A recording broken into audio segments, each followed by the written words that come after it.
Hello everyone and welcome back to Orange Studios. I am Inchuga, and in today's tutorial we are going to try to do a very detailed look on how to do or design a funeral brochure. I'm going to give us some few things before we even start, some few things you want to keep in mind when you want to attack or create a funeral brochure. The first thing is let's take a look. Pay attention to who the deceased person is. If it's in Africa and the person is royal, wherever in the world, if the person is royal, the approach is different. You want to make the whole brochure look royalty. If it's a business class person, you want to do things that will suit the personality. So you want to pay a particular attention to the personality that is deceased. The other thing is basics, fonts. You want to be careful with the kind of fonts you use. You don't want to use fonts that will make it difficult to read. And this is graphic design 101, typography 101. First things first, the information is the most important when it comes to designing a funeral brochure. Funeral brochure can basically go in the form of a magazine, depending on how you are going to do the design or create the brochure. Alright, so if it's information laden and everyone who picks the brochure wants to find out an information, you want to make it readable, and so you want to pay attention to the font you use, especially in the body of main messages, like the body of the work, like the tributes and biography and so on and so forth.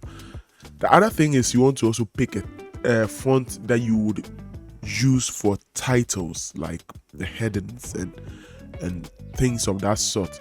Fonts that will match once again the personality you are looking at, or the focus of the design. You want to do something youthful, something playful. You don't want to go for serif fonts. If you want to do something royal, you want to go for serif fonts, So these are things you want to pay attention to. The other thing is maybe spacing, and we'll go into these things and other things as we go on with the brochure. Like I said, this is going to be a very detailed tutorial, somehow detailed, not too detailed, but something that will keep you going. If you are a newbie and you are starting from scratch, this is the tutorial that will help you. If you're a pro and you want to just pick some ideas, this tutorial should help you as well. And so, like I was saying, spacing and blades. You want to pay attention to the spacing in the fonts, the sentences, and all of that. Elements, spacing, all of that. You also want to pay attention to the bleeds, the border lines. You don't want to have text running from one end of the paper or the canvas to the other end. That is not good. That is not right. So you want to pay attention to spacing and bleeding and bleeds. Margin bleeds. So that's what we are going to look at. And another thing, in our past tutorials, we'll be using one artboard. One canvas like this. All right. And then so with something like this, let's try and do a quick replica of a funeral brochure. It's not going to make sense, but just for illustration purpose. So we are going to have something of this sort. All right. And let's just give it a nice color. Bear in mind, this is just rough sketch, so we are not really doing anything in particular. All right. Let's move here.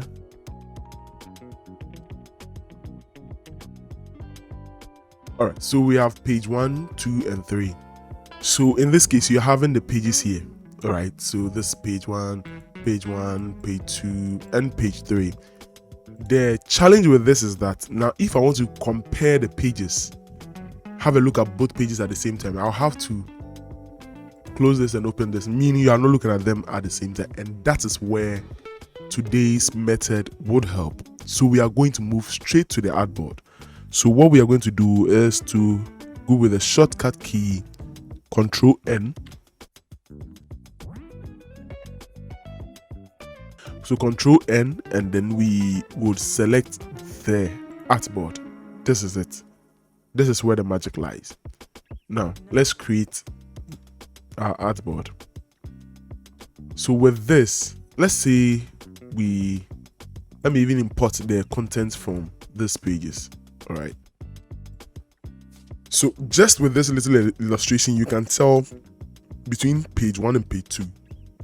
Okay, so for instance, if you are looking at if you are designing something that has the artwork or the design moving this way, moving from this point to that point, then you can compare and see if the flow is okay for you. If it's not, you work on that.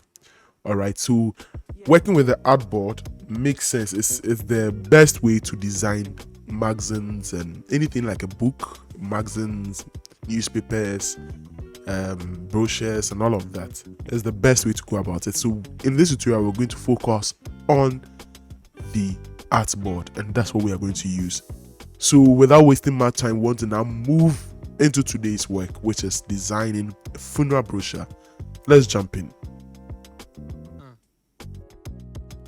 Okay, so with today's tutorial, we are going to use the A4. All right, we can go with the A4, A5, A6. I just choose to go with this one. So I'm selecting this one. I'm going to change the name to funeral brochure. So let's say F Brochure. All right, so that's how I choose to name the work. Resolution 300, everything. I'll go with this. Okay, RGB and all of that. If it's a book, like if you're going to print it out, I recommend you go with CMYK, but let's just stick with RGB for now. And no, we are not going to go straight to create the document, but we are first going to select this. Make sure it's checked. So artboards are checked. Then you can now create the document. Great. So with this, the first thing we are going to do is to try to create the bleed margins. That's very important. You have to create the bleed margins and stick to it. For instance, if you don't see these things here, these lines here, what you have to do is to press and hold the control key and then press the R to bring it on or off. So you either bring it on and off by pressing Ctrl R to bring it on or off. Now with this here, you realize you want to find out if they are in inches, pixels, millimeters, centimeters, and so on and so forth. So this is it. Advisably, it's good to use 5 mm margin for the bleed. And so you want to check if this is in centimeter. Now as it is, it's in inches. How do I know? You just right click on anywhere around the rule guidelines or the guidelines. Yes, right click and select millimeters or inches or centimeters or whichever one you want to work with. So in this case, we want to stick to millimeters. So let's select the millimeters. Select it, and it's back to millimeters. The initial one is 0. It's always 0. All right. So now if you happen to drag the rule line and the color here, let's say this is somewhat cyan. All right, let's just say we have let's draw a shape here. All right, let's just draw a shape here. Okay, and then change this to cyan, something like this. All right, you happen to drag the line here and you can't tell the difference between the artboard, the rule line, and then the element you have in here. It's easy. You can move over to edit, move to this side, preference, and then select guide, grade, and slice. So let's select that one. Now what happens with this is that you can, for normal canvas, you can change the color if you wanted from any of the colors here or a custom color. All right, and then from the artboard you can do same. Now with the lines, you can also decide to go with short dashes or go with a straight line. Let's zoom in so we can see a little bit better. particularly here. All right, so now let's pay attention to this line. Now I'm changing it from straight line to dash. You realize it's changed. So that's about that. You can also decide to change the color to this so that it helps you see the difference between what you had and what you're working with. That is if the color is not working for you. So you can choose any color at all and it will help. So let's just stick to this. All right, this is fine. Let's change this from that to this. We'll go into the rest in another tutorial. We already have a lot on our plate to deal with, so let's move on. Great, so we are going to delete this because we don't need it. If you're wondering how I am doing this, it's just control. You use the control, press and hold control, and then click on either the minus or the plus sign on the keyboard. All right, so that's it. And it's done. All right, so let's get back to where we were. We're on the guidelines, so we want to make sure our guidelines are correctly placed. So let's drop them here first and foremost. So this is our canvas. All right, and we want to draw the bleed or determine where the bleed margins would be. And I said earlier that it's recommended, advisably, stick to 5 mm for bleed margins. And so this is what we are going to do. Let's select this. All right, and then you can tell straight from here, as I'm dragging it, you can tell by the X, you see the variables are changing. So just move here. All right, and then make sure it's set to 5 like you want. Let's zoom in. All right,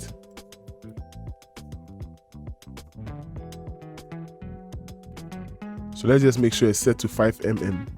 All right, once you have this, it's going to be easier for you to just draw a shape from here, from one end to the other, and that's 5 mm. You are good. Or so then you change the color to black or any other color you can work with. All right, so this is 5 mm. Easy. All I will do next is to Control T, bring out transform, turn it the other way, move up till it snaps, and then bring the guideline to the side. All right, let's zoom in so we can see better.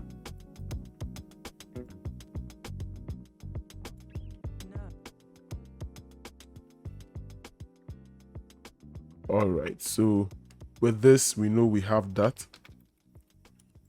Same way, you're going to do that for the rest till you have everything set. So I'm going to drag this here. Control T, transform, turn it.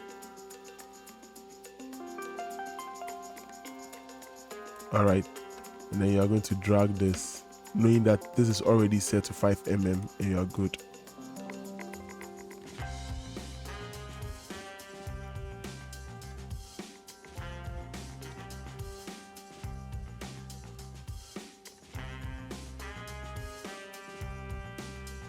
Drag, make sure it's lined at the very edge. All right, and then just drag your rules and you are done.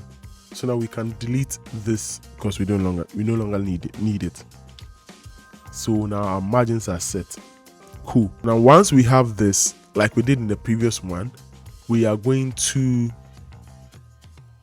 click on this button here. All right, and then we have the other artboard appearing. So this is probably going to be page 1, right? Because this is going to be the cover. This is going to be page 1.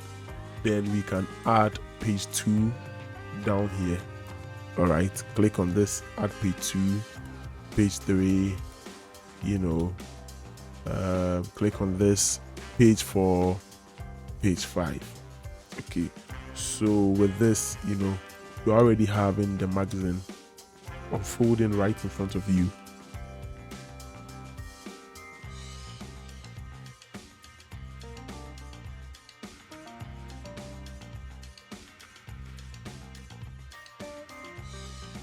Now, since we are going to do a magazine, we want to start with the cover and then the back page.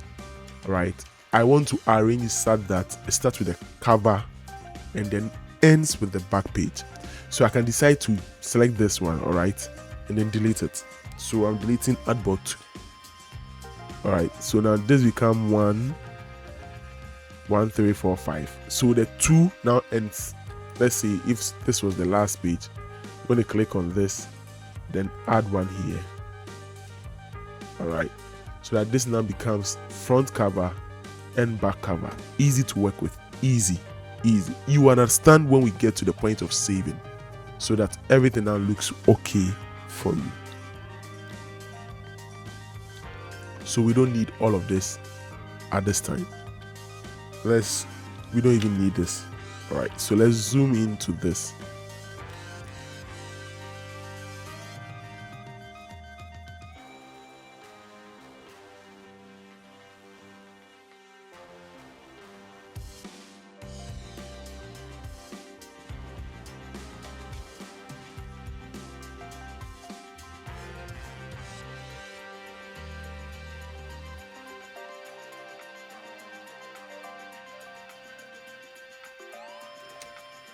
It's funeral. It's a funeral. So what are we going to work with? We are going to work with black. So I'm going to draw a square shape over here, just over the canvas space. All right. So another way of doing that is just coming over here, click on this particular icon, then select solid color. Okay, so let's say choose this color, and that's it. Everything is in ARTBOARD 1. So this is the solid color, this is the shape we drew. Both ways it works. Okay, both way works. So you can choose to go with this or that. I mean, let's change this color, give you something bright. This is the rectangle shape we drew over the canvas area, and this is the solid color we went with, you know. So even this, you can edit the color just by double clicking here and then select which color works for you. But let's go for solid black. Okay, let's go for this one. Okay, so like I said, we can choose to go with either of them. So let's stick with this, delete, and we are cool. And if you pay attention, you realize that my image here, or my element in this canvas space, is kind of almost the same as the workspace. So this is the whole workspace, and this is the document or the canvas we have in the workspace. All right, so what I'm going to do is you can easily right click here. Okay, and then you have the default black. So black will give you that, you know. Dark gray will give you this. There's the medium gray, which is that. There's light gray. There's custom. You can pick your color, you know. You can edit that. I mean, go to custom, select your own color, and then that becomes your custom. So let's say this. All right, and that becomes your custom. But this is when you want to go to the stream. I mean, that's up to you if you want to stick to that. But for me, this works for me. The default black or default color works for me. If it's too dark for you and it's confusing you, you can go for dark gray, which is a little different from this. So we are done. Let's move on. So the next thing we are going to do is to add some elements. Like I mentioned, we are going to try to do a funeral brochure that is a little generic. That's how we are going to go about it. First thing, we want to add some few elements that will make it look good. Let's go pick the elements. All right, so these are the elements I'm going to use. I already have it here in Adobe Illustrator. So I'm going to pick them one after the other, drop them in there, arrange it nicely, make it look good, and then we'll be done with the background. So first one, I'm going to drop it here. So you realize that the color for this is almost as this. Let me zoom in so we can see better. All right, so you realize that the color for this, all right, is almost as the background. So we want to change that. So to do that, I'm just going to double click on this side or the right side of this layer. Select color overlay. All right, and then I'm now going to choose a color I prefer. In this case, I'm going to go for something around 50% gray or 70% gray. So I'm going to go for 0 here, 0 there, 0 there, and then 70 here. And this is fine. All right, so this is okay for me. Let's now zoom out and then try and arrange them. So I'm going to use the move tool to bring this here.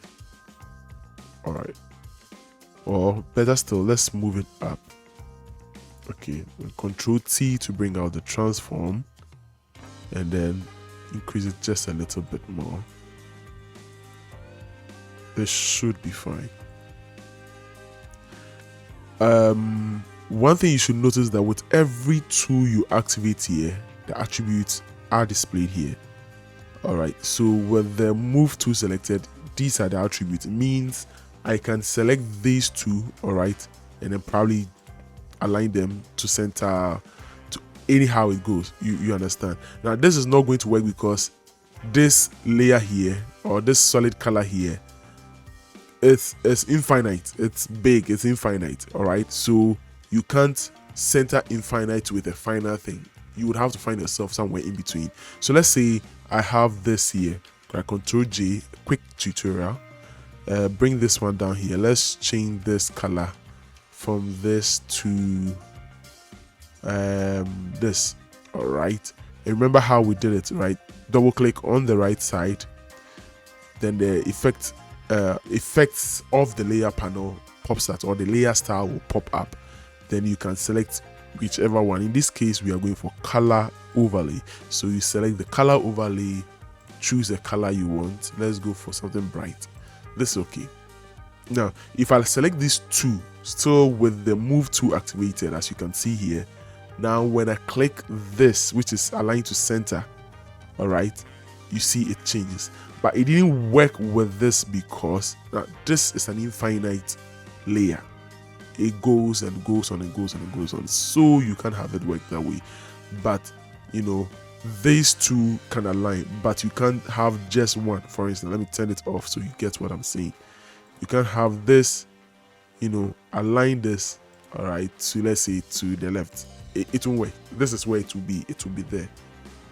Okay, so now let's move away from this.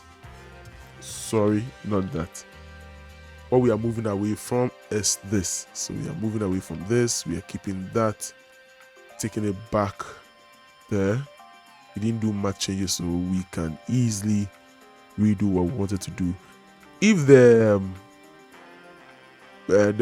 guidelines or the rule lines are obstructing your view and it's not making you see things as you want, you can just take it off by press and hold the Control key and then use the semicolon to take it off, and it's off. All right, if you want to see it again, same thing. All right, so now let's take it off for now, and then let's go back to Adobe Illustrator, bring in another Edencraft symbol. All right, so any of them works depending on the personality. Once again, now let's drop this. All right, so we change this, move it here, there, and then select this. I'm going to bring in another one. Maybe just 3 will be fine. Okay, so just 3. I think 3 will be fine. Let's bring this one, the popular one, which is Jinyame, and then drop it in there. So let's drop it here. All right.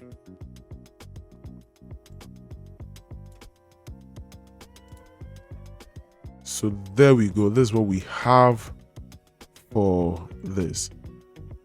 Now, if you want to change the color, you can go about it doing the same thing over and over again, as in double click on the right side, select color overlay, then change the color. Or you can easily right click here somewhere around the effect, which is color overlay. Right click, you will see this copy layer style. So you copy this, then we can select these 2 layers, which is these 2 new Edencraft symbols we just added. Right click on the right side, right, then you can see this option, which is paste layer style, and everything comes in there. That's easy. All right, so this is fine. Let's adjust it just a little bit.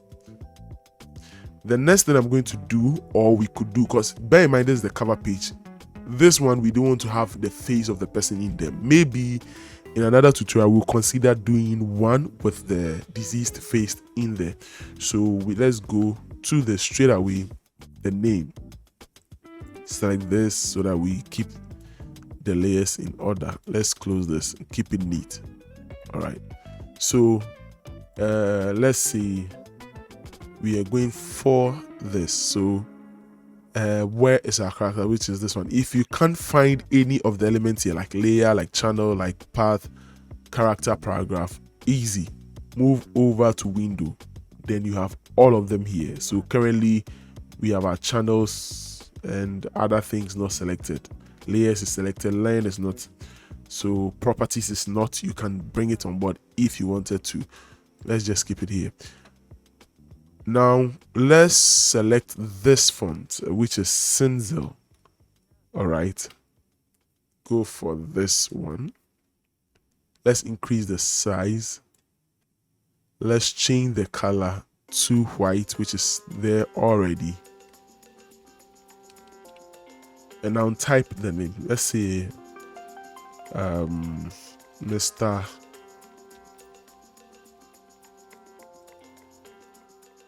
Steven.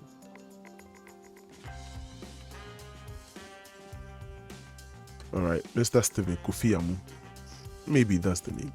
So we are going to select this. All right, move it down here. Select this. All right, which is the letter here or the name here. Control T, reduce it just a little bit, and then KOFI. I'm typing them separately because I want to add an effect. All right, or do something nice here. So let's put this here. Control J.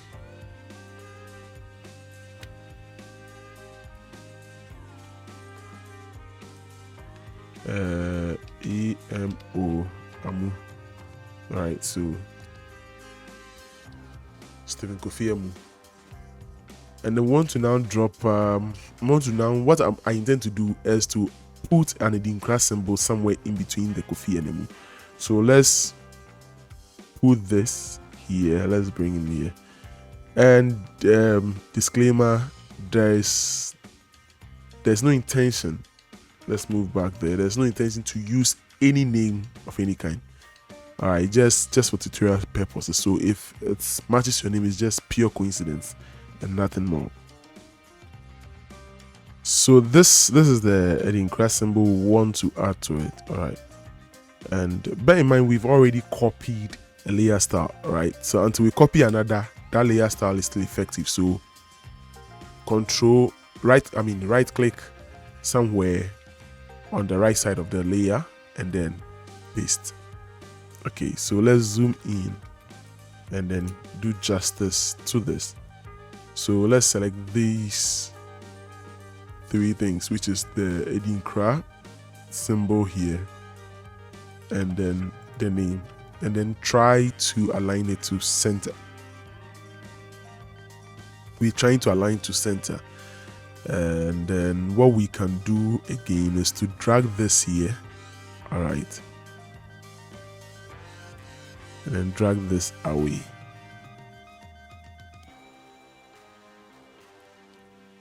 And then let's select all three again and see if we can have it centered properly.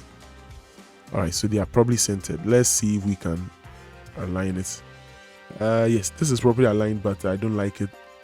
It's probably aligned because of the space between this and that, but you realize there's another space here making it look unbalanced. So Control Z, what my eye did initially, I'll go with that. So let's increase this just a little bit. Right, we can choose to right click somewhere here with all these three selected and then link layers. What this means is that, all right, when I click this, I have just the Amu selected, but when I move all three, we move the same time, so that we don't mistakenly change the the alignment. Now let's now try and then center this to that. We have it centered. Another thing, a call to glory.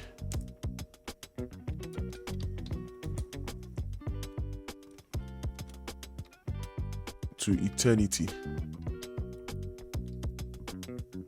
And then we are going to use this font here, MO Montserrat. Let's use this font here. Reduce the size. All right. Yeah. Eternity. TY. And you can do a quick spell check, for instance, a call to eternity. So you can just right click, all right, spell checking or check spelling, and then click on this. It will suggest to you the correct version of every word you have spelled. Bear in mind, Kofi is not an English word, Amu is not an English word, so it will still suggest it is wrong and give you the closest one to an English word. So ignore the ones you know for sure this is a Ghanaian word or your traditional language or whatever it is, and then focus on the English word. So eternity right here is wrong, so select this, and I can decide to select ignore all or ignore. So when I ignore it, to ignore just this one, but if I have multiple versions of this eternity in there plenty, and I select ignore all, it will ignore all of them. Same applies to change. If I click on change, it will change just this one, but if I have more eternity spelled this same way across the entire project, it will change all at once. So let's just select change all, just in case we have something of the sort around. So yeah, spell check complete, everything is intact, we are done. Now we can just reduce the size of this to say 12, like that. Then I can now increase the spacing here to, let's say, 200. 200 is too small, let's add a little bit more. Cool, this is fine. All right. So bear in mind, we are trying to keep a certain rhythm here. The rhythm being the spacing between this. All right. Spacing. So in this case, this space is not the same as this, and I want to work with this. So now let's select this and move it just a little bit. Using your eye or the rule or the guidelines, you can verify if they are correct, but you can just use your eye to check if it makes sense, the spacings are correct. Now let's select this, Ctrl Z to undo if there was a mistake. Let's move back, select this, let's select this and that, and then let's see if it's centered. Yeah, it's already centered. Another thing you should keep in mind is that when I select this, all right, remember the attributes for the move to, so align to center, side, and all of that. These objects are linked, all right, so when I move, all of them will move. But that doesn't mean if I select one of these, doesn't mean that once I have this selected and probably select this, which is not part of the link, and I align to center, it will look the same way. It will treat them as individual elements and align to center. So let's take a look. So you see everything now is merged to center, and that's not what you want to do. If you wanted to do that, what you can do is to put all this in a group, right? Ctrl J to put them in a group. Now you can select all three and then hit the same thing and it will align them like you just saw. Let me undo, zoom in a little bit more so that you can pay particular attention. Let's do that again, and then observe the call to glory and call to eternity and Mr. Steven change. You realize it moved. All right, so that's it. Now we can select this maybe and then align center. It's already aligned center. Okay, so there we go. This is what we have. We are not done. Bear in mind, we are just doing a cover page. Okay, so this is it. Let's move all of this minus this. All right, all of this up.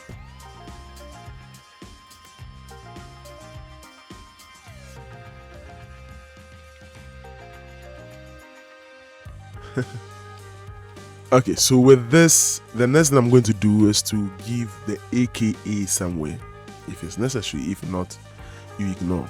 So I'm going to put the AKA down here, which is, let's say, AKA. In Ghana, the word wafa means uncle. So wafa.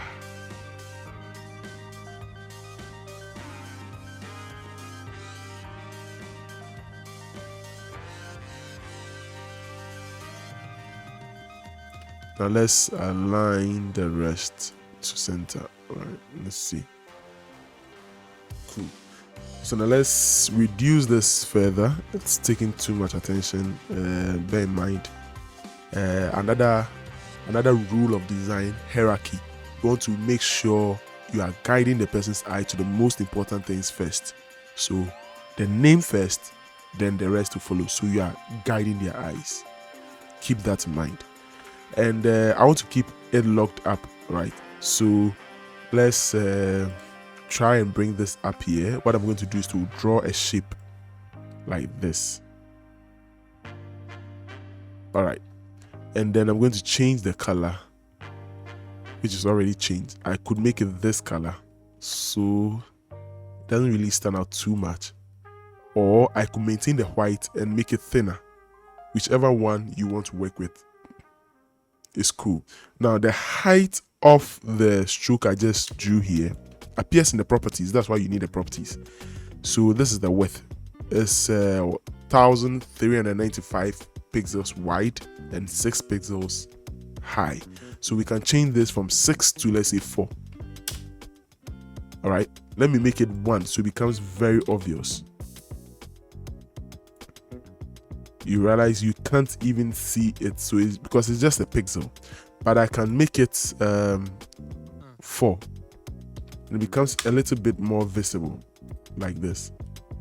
All right, so the thinner you make it, the more you want to make the color visible. Contrast, keep in mind. Another thing you have to keep in mind is contrast. These are things I'm noting down myself that I want to do some tutorials on. Contrast, design principles, and all of that I've mentioned so far. So with this, let's keep it white. Now that the contrast is more, or the contrast is better, we can even further reduce it and it still be visible. Yes, don't worry, we are going to erase some parts. So another thing you want to learn right about now is to select this, which is this one. All right, this particular layer here, it's having an effect here, so we don't want that. All right, so we are going to add this layer mask to that layer. Add layer mask, select the brush tool, right? Not this brush. Let's go for a more simple one, which is this. I'm going to go for a hard brush, not a soft brush. So the general brushes, and then I'm going to make sure the foreground color is set to black, which means erase.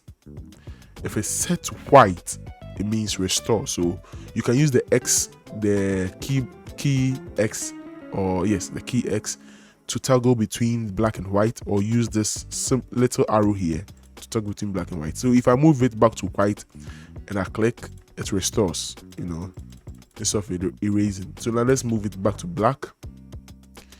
And the flow is 38. Let's keep it 100, and then give a sharp clean. Another one here, then clean the middle, so we can make sure we have a little more space, which is this. You know, in all you do, just try as much as possible to keep it centered. Keep it centered. That is very important.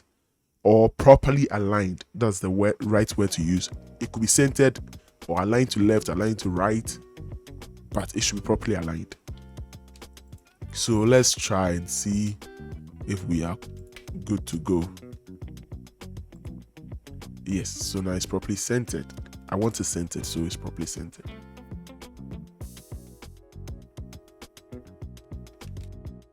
Now, so far, everything is looking black and white. Basically, it's either black, white, or gray. Want to add a little color, just a little color, to make something, make it look a little dynamic. Yes, let me use that word. So To do that, I have one more information I can add, and that information is the year of birth and year of death. Now, pay attention. Immediately I align to center, there is an error here, so you have to correct. So always make sure your eye is going back to assess the things you've already done and see if they are intact. So I think this should be okay. Yeah, so this makes it perfect. With this, the next thing I'm going to do is to go back to what I wanted to do earlier on. So I'm going to select this, all right, so that I don't have it, my selection affecting this shape here. And then I'm going to do a quick design here.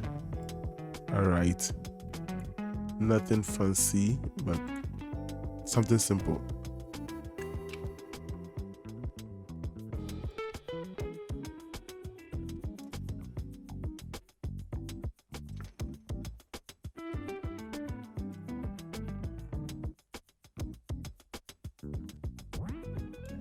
All right, so this is cool. I'm going to use the direct select tool to adjust it a little. So I'm going to select this. Using the direct select tool, I'm going to move this a little bit, so I can have it looking a little balanced. Back to the pen tool.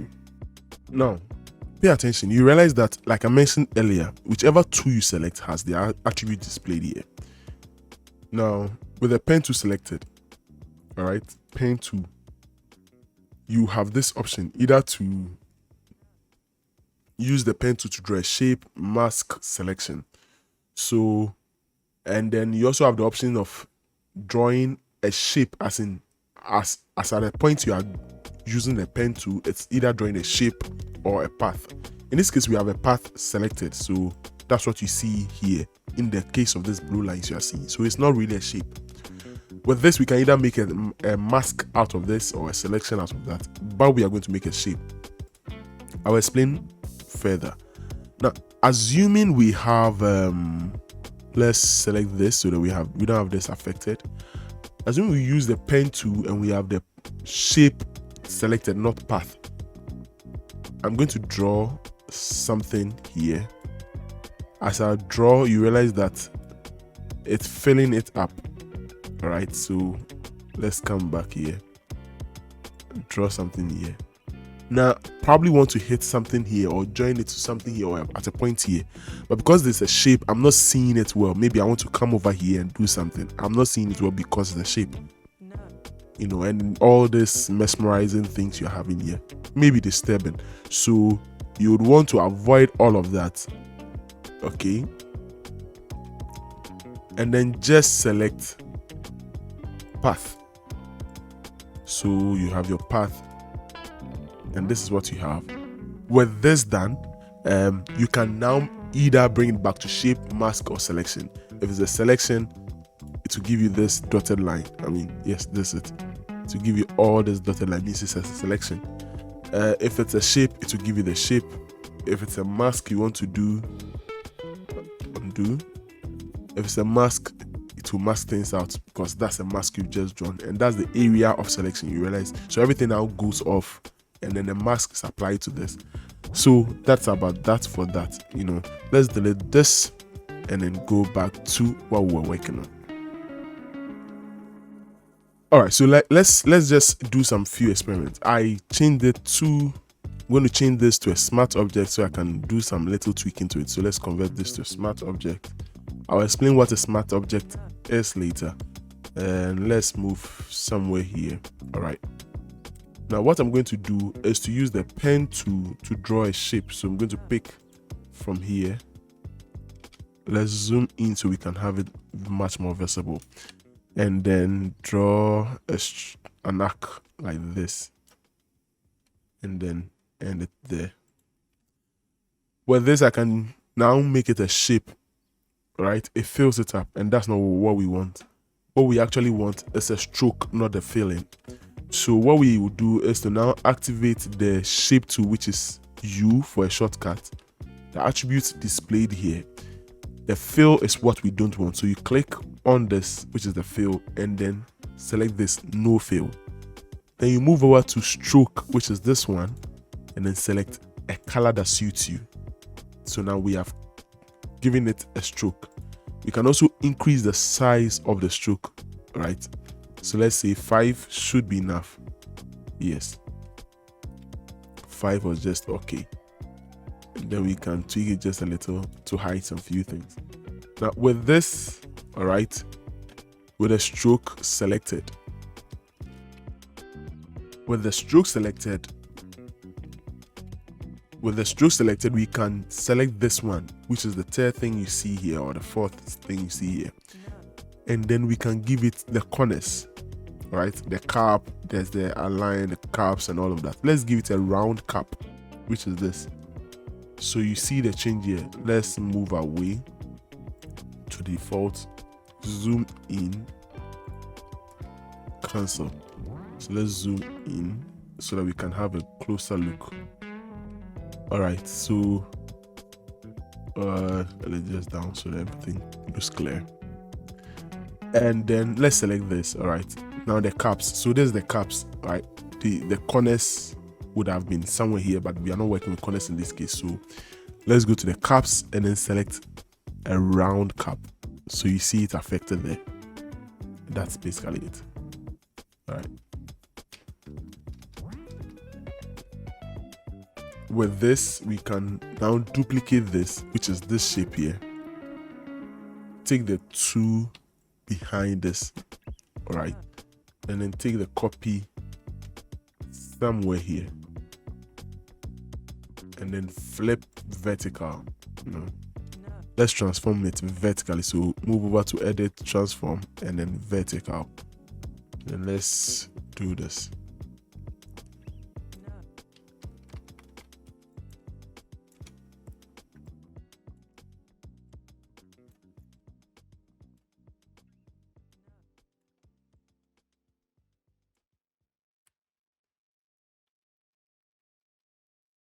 So this is what we have here. Now, why are we doing all of this? I just want to put in the year of birth, like I mentioned earlier, and the year of death. So to do that, you realize that when we put the text straight here, it will look some way, so we can create a path and then type in the year of birth and death. So to do that, let's go over here, select the pen tool once again, click somewhere here, follow the path so that you can have that same curvature with the type or the text when you apply it, which is this. All right, so this, then we can cut this end off. Then let's select the type tool, click somewhere here. The font size is too big, let's reduce it to, let's say 6. Yeah, 6 makes sense. We can increase it later. Let's say 1909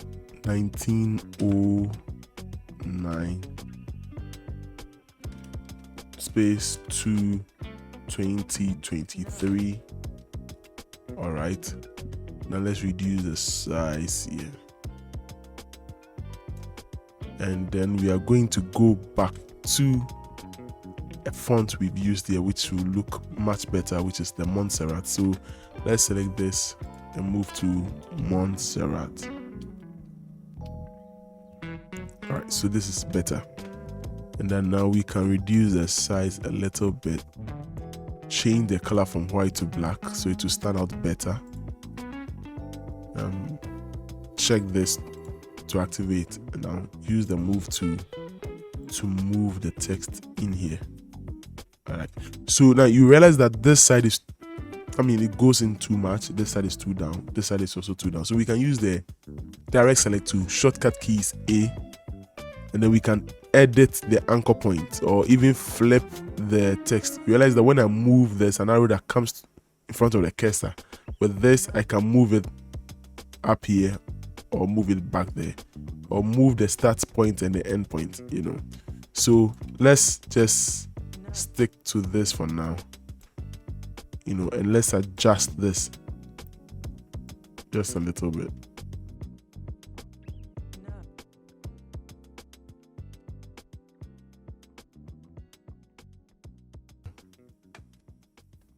And then let's go for a bold one.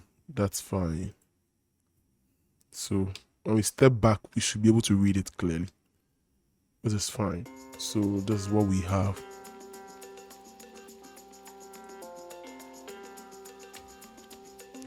I mean, this is what we have. All right, so that's fine. So this makes it for our cover page, you know. So it's a simple one, call to eternity, the name, the AKA, if necessary, the year and the year of birth and death, in a gold something to make it stand out just a little bit more. So this is what we have for the cover. Bear in mind we used some guides so that we don't go overboard. All right. Now, one more thing we can do is, using our own discretion, decide how to align the thing.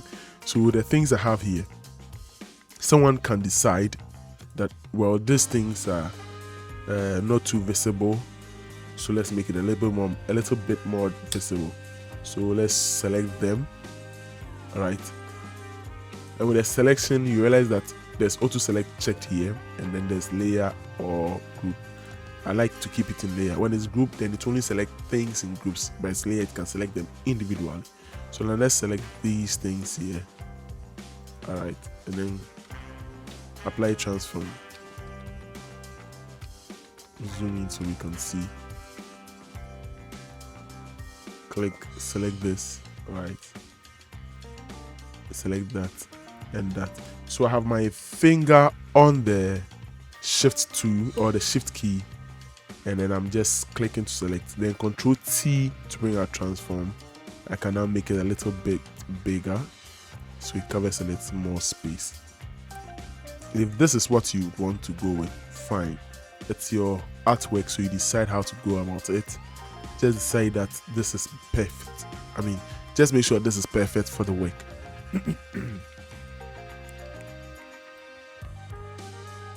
Cool. So this is the first document we have here on this workspace.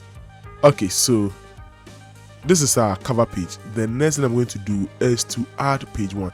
I can choose to add it here or bring it down here, but I'm bringing it down here because I want to have it side by side. Page 1, page 2, you know, 1, 2, 3, 4, that kind of a way. I don't want to have it 1 here, 2 there, 3. No, I want to have it 1, 2, 3, 4, you know, side by side. And then, so I'm going to click this one here. Once again, let me move away, and then let you see what I intend to do. So select this, select here, click on this thing, Artboard 1, to bring out the option to add more boards. So I'm going to click here, then I have this here. So Artboard 2 is actually our page 1. Cool. Artboard 2 is our page 1. And so we are now going to fill in the details, or we are now going to add all the information we need for page 1. Let's jump in.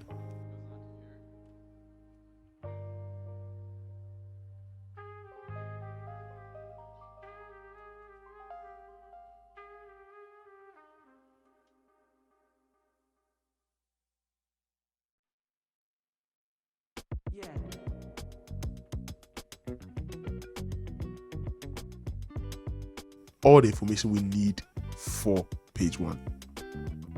Let's jump in.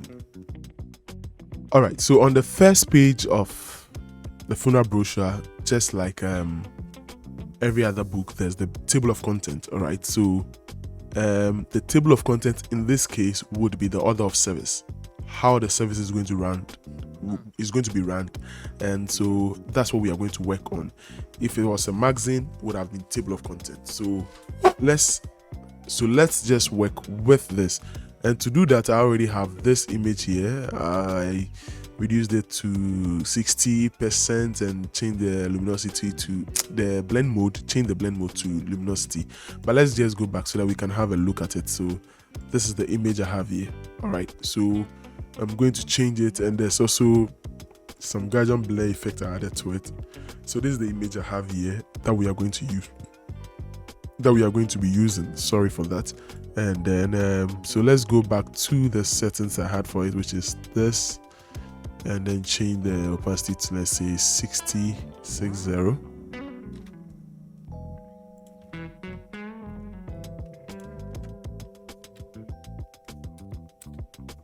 All right, and so what I'm going to do is to draw a shape here like this, and then change the color to black.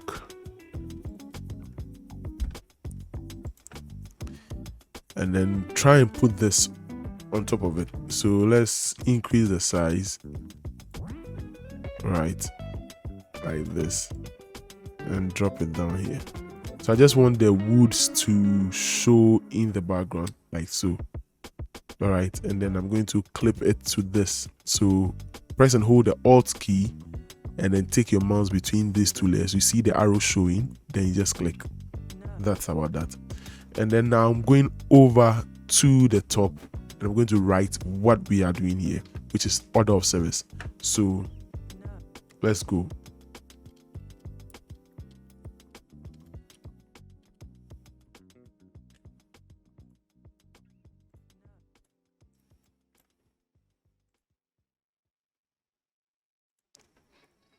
We are going to stick to the Montserrat just to keep it clean and tidy. And so let's go pick Montserrat regular, which is fine, and then make it all uppercase. Increase the size, make it a little more visible. Yeah, so like this.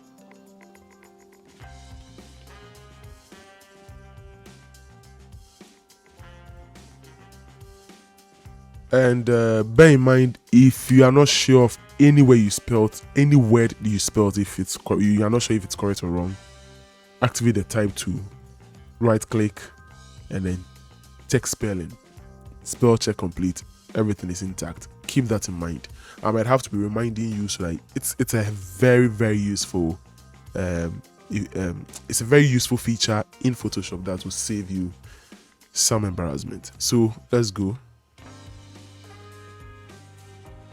Now, so to help you give it a little clean look and then make it a little nice, you can just select these ones here. All right, and then place emphasis on that. So we're going to use bold. Okay, let's select all, and then maybe reduce the spacing a little bit more. 25, it should be okay, or maybe 50. Yeah. And then let's now place the emphasis. Bold is not good enough, so let's make it extra bold. All right, like this. So order of service. And what we can also do is to, instead of making it plain black looks raw, you can give it an ash color or a gray color like this, you know, so that it kind of making it look good. Just play along with it. Now I just added this element, all right, this element right here, just to make it work. You can pick these elements on Google. Just search for ornamental border lines or things of that sort, and you get them. So with this, we can also add a color to that. Let's try it and see. So let's add something of gold, you know, sticking with the gold stuff we had there. All right, so this is cool. Or even better, we can use let's see, we can use this right here. Let's drop it here. All right, and bear in mind we had some layer effect copied. All right, so when we paste it will be affected, and that's the effect we have here. So for instance, let me do a little tweaking here, just so that you have a clear understanding of what we have. So let's say this is a new effect we have here. Let me use a wild color like this, or this, or even this. Okay, let's agree that is fine. Now, if for instance I wanted to paste this new layer style or layer effect on, let's say this, which is the order of service, and I pasted, just did right clicking and then paste layer, it won't happen. If I need this same thing, all I have to do is to copy this, which is the new one we have, copy new layer style, then right click on the one you want to apply the effect to, and then paste layer style, so you have it applied. Do you get it? So always bear in mind, the last layer style you copied is always with you.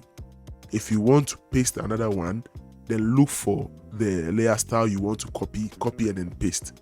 But until then, this layer effect I just copied onto this would be with me till the end of the project if I don't copy another one. Do you get it? And so to do that, let's just do Ctrl Z to undo. We want it this way, and then keep this as it is, and then probably delete this one because we don't want it.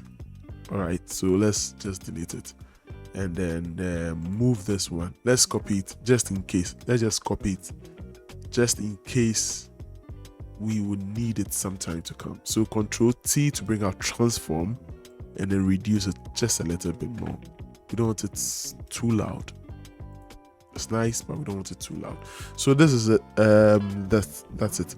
So with the order of service, what you will notice is the individual persons or people who are playing a specific role will be highlighted here, and the kind of role they are playing. All right. So what we are going to do is to create two boxes, or let's say two text boxes. We'll create the first one and then put in the names, the roles they are playing. Then we copy it and then, okay, so let me take it again. So the first one we just created here, we are going to put in the names of the people who are going to play some roles. Then when we are done, we are going to copy that, bring it to this side of the page, and then now edit it to suit the roles they are playing. I hope you get it.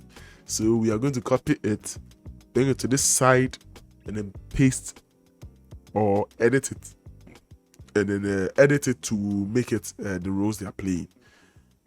Maybe when we do it, you get it better. So let's say I'm going to do a quick copy of a text, all right, and then paste. So hold on, I'll be with you. All right, so I have this copied and pasted here just to hasten things up a little bit because we have a lot on our plate. So with this, opening service or opening prayer, so on and so forth. And then there's the private burial. So this is where you do a little change and probably add another text here. So let's, for the lack of a better expression, let's call this part 1. All right. As in the first part of the services. This is where maybe the service will be done in church or wherever, whatever the event ground is. This is where that will happen. We can also change that color and make it not stand out, or just give it this so that it stands out a little bit more, a little better. All right, and then same thing, copy. I'm going to copy that. All right, and then paste it somewhere here. Okay, so then we'll make this 2, so part 2, which is the private barrier or line, whatever it is. Okay, now let's close this. All right, let's minimize this just a little so that it fits there. We can go about this in several ways. First way is just like this, with the text aligned to the left. Then we draw a shape here. All right, and then try to keep it in the center of the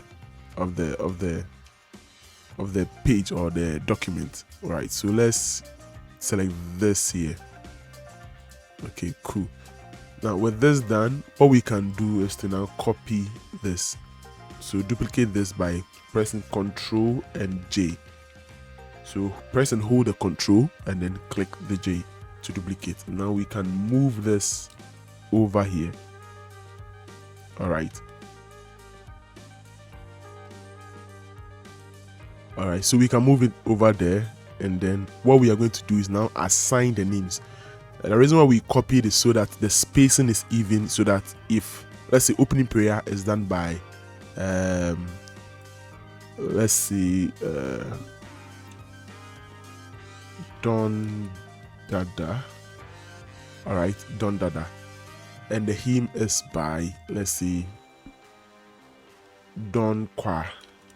All right. Yeah, let's keep it that way. It's wrong though, but let me just correct it. Undo. So Don Kwa. Yeah, so that it doesn't have, you don't have it this coming down because you are lacking alignment and all of that. So if, let me cancel first. All right, and then let me drag this so that you can see what I'm trying to say. See, it's aligned. Opening prayer is aligned to the word here. This is also aligned to that. That is aligned to that. That is aligned to that. So in that order. So in that case, whatever you put here matches the one here, or it's lined up to this. So that's what we are going to do. Probably, like I mentioned earlier, Don Dada. All right, and then you can go ahead and do all the editing. So let's see, Dan Mensa. All right, the worship by Mensa Kwa.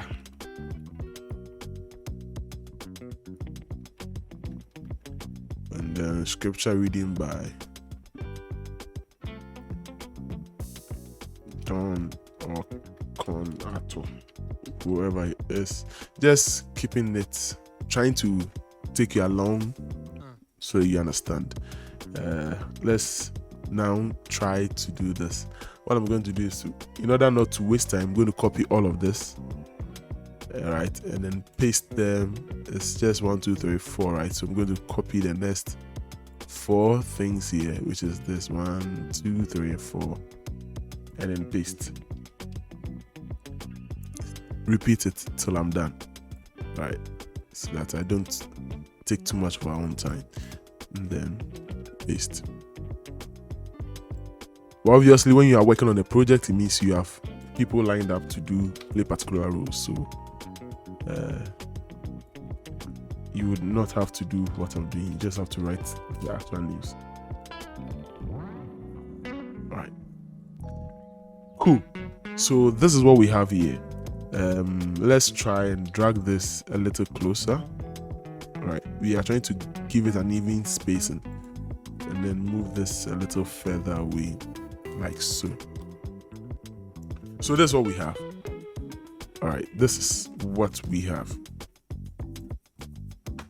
We can have this, all right, or the opposite. So what I'm going to do is to just duplicate this to Ctrl J to duplicate, and then turn off this to pick this one, or yes, either of them, and then change the alignment. So what I'm going to do is to activate the type 2 so that the attributes here will change. Then I'm going to align to left. So it's already aligned to left, right? So I'm going to keep it as it is, and then drag it here. All right. Then I'm going to select this one. Then again, activate the type 2 because I changed to the move to, then align to right, like so. And then move it here. All right, so if you pay attention, what I'm trying to do is to kind of make it look centered, like aligned to center, making sure that the spacing here is the same as this one. How would I know? How would you be sure? If you're not too sure, it's simple. Just draw a shape from here to here using the rectangle tool. Draw a shape, change the color so you can see. This is white, my default is white, so pick a color. All right, and then just use the move tool. Now move it to this side. Then you can tell that it's properly aligned. Now what's probably worrying what we have here are these things. So what I'll just do is come over, delete them. That's it. Then we have the alignment looking like we should have it look. So it's that simple. Alright, so I just deleted those things, and now I can be very confident the spacing looks even on the eye. So now I can delete this, alright, because I don't need it. No, I actually need that one. So select this one. To be very sure of what you're selecting, just select this. Use the move tool and click on the object you want to select. So click on this to have it selected. Now let me move away so you can see what happens. So this is the actual shape we want to delete, right? So just with the move tool, click. You realize that then that layer is highlighted. It means you can now do whatever you want to do with it. In our case, we delete it. So this is it. Our order of service is almost done. Like it's almost done. One more thing you can do to make it look good is to copy what we have here, the name. All right, and so we are going to go back to Artboard 1, which is the cover page. You can rename them if you want. You get it. You can rename them. So I'm going to name this cover. Better still, front cover. So front cover, so you don't get confused. So I'm going back to, and then we call this page 1.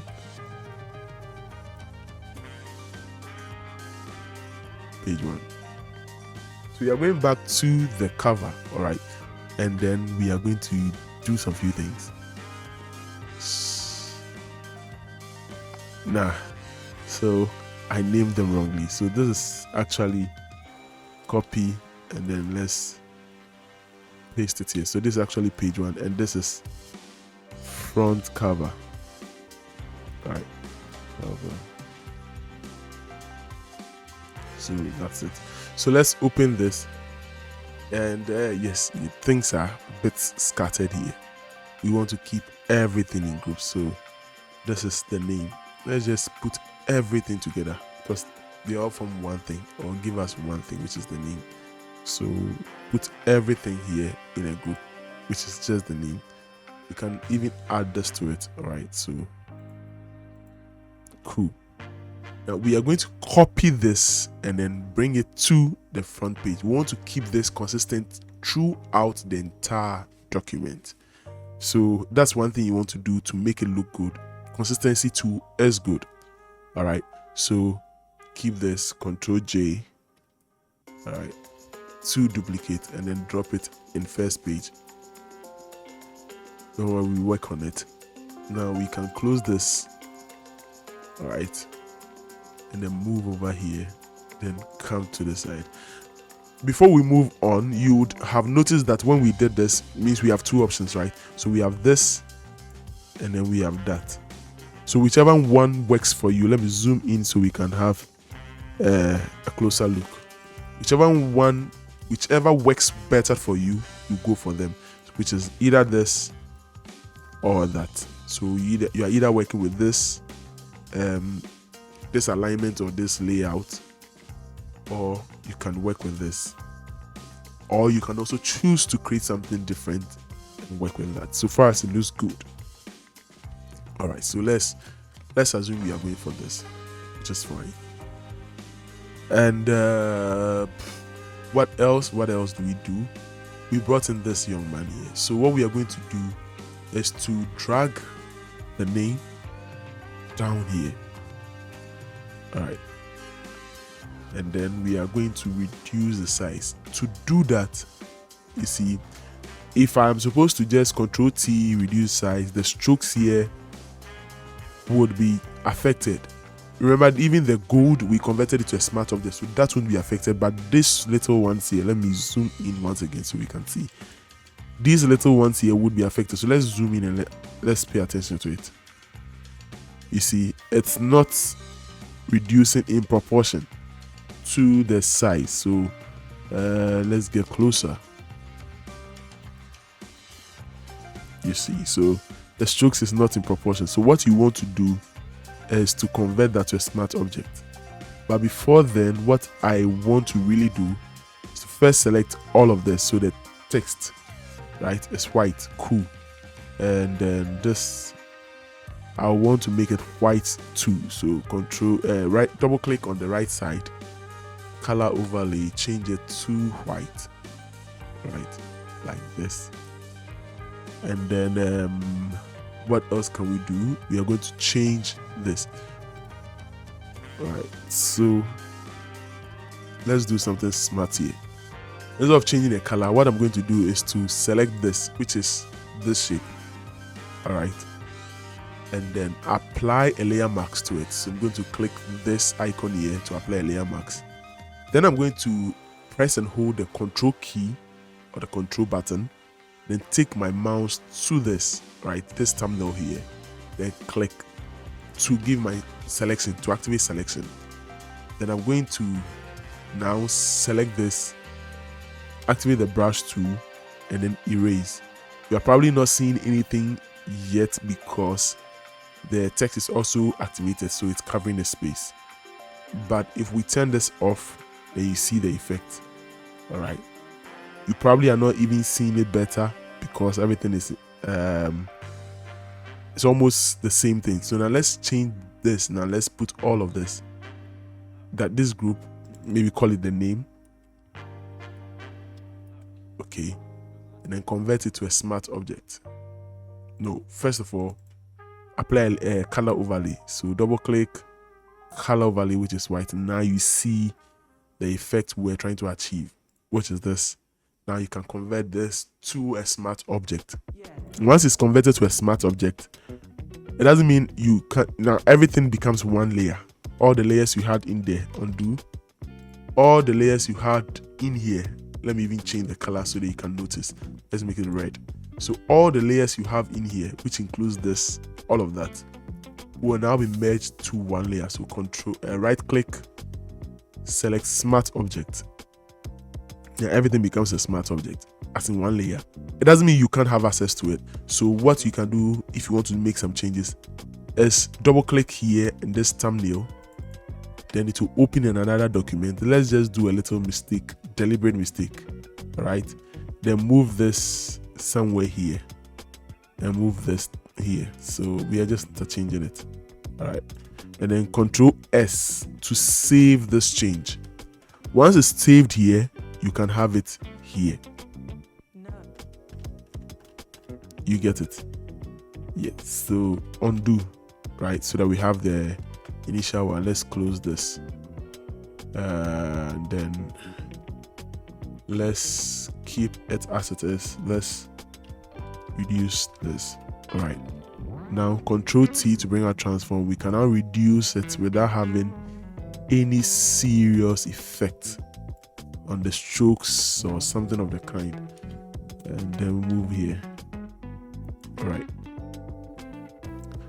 If this is becoming a challenge, you remember we just clip mask, so we can move it so the darker part comes here. All right, and then we can now readjust this. We can select this, all right, and then select this shape here. With the move tool selected, you will have this attribute here. So click this to align to center, click this to align to center. Perfect. Now we have this.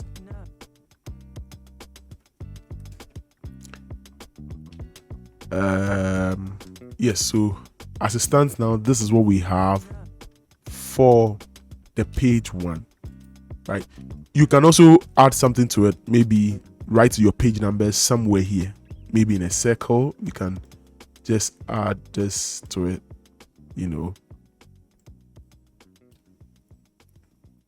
I usually don't like doing that because it kind of takes away the time. In any case, the page will be in accordance when it's either published or printed. And then in any case, the pages will be in order, okay, when it's either published or printed. So you don't necessarily need it. But I mean, it's supposed to be done if it's supposed to be done. So Control T, reduce this. All right, and now we can use the type tool or the text tool to write out the page number, which is probably 1. Change the color to something like this. Then we are going to reduce it, fitting the circle we have drawn.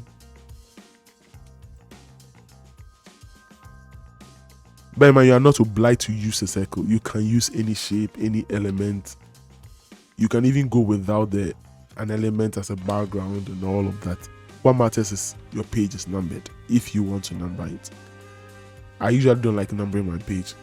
It's not a good practice, but because I feel it's, not necessary, since the page will come in order of appearance. So this is it. So put this in the group, and then you can name it page number, so that when you copy the elements, you not have to be confused what is what. Yes, so this is it. I think this is fine for the first page.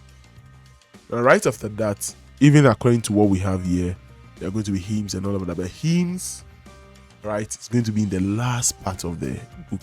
That is one reason why the page numbers are necessary, so that even if you want to name them, you can, according to in order of appearance, you can now put it in order of appearance. So opening prayer, first page has opening prayer, this, da. So you arrange them according to the order of appearance. So for instance, again, let me reiterate, opening prayer is the first thing, so it's going to be on the first page. If hymns follows, hymn is supposed to be on the second page or on the first page. It has to follow. All right, I was just doing anything in it, like putting words there to have the space. But if you have a project, do the right thing. With this done, we're now going to have a second page. Let's do that.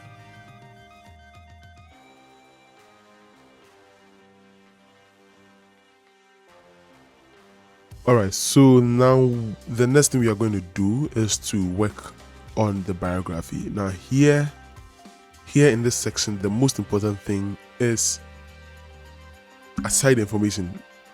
Okay, so here in this section, the most important thing aside the biography, the written biography, you want to get a very good picture of the deceased. The best you can ever get. If there isn't, you work with what you have, but do your best to work with the best image you can find of the deceased. So in this case, we are going to use some couple of pictures I have here, and I'm going to use this particular one here.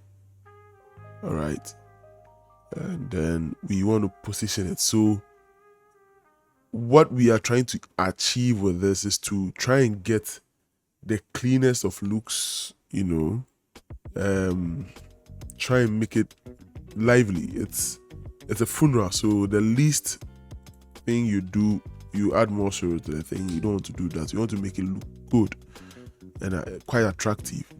All right, so if you didn't notice, what I did was to add a layer mask to the image, to this very image right here. So click on this icon to add the layer mask, and I'm adding because I want to mask out this section of the body so we can have a lot more room to write the tribute or the biography. And so that's it.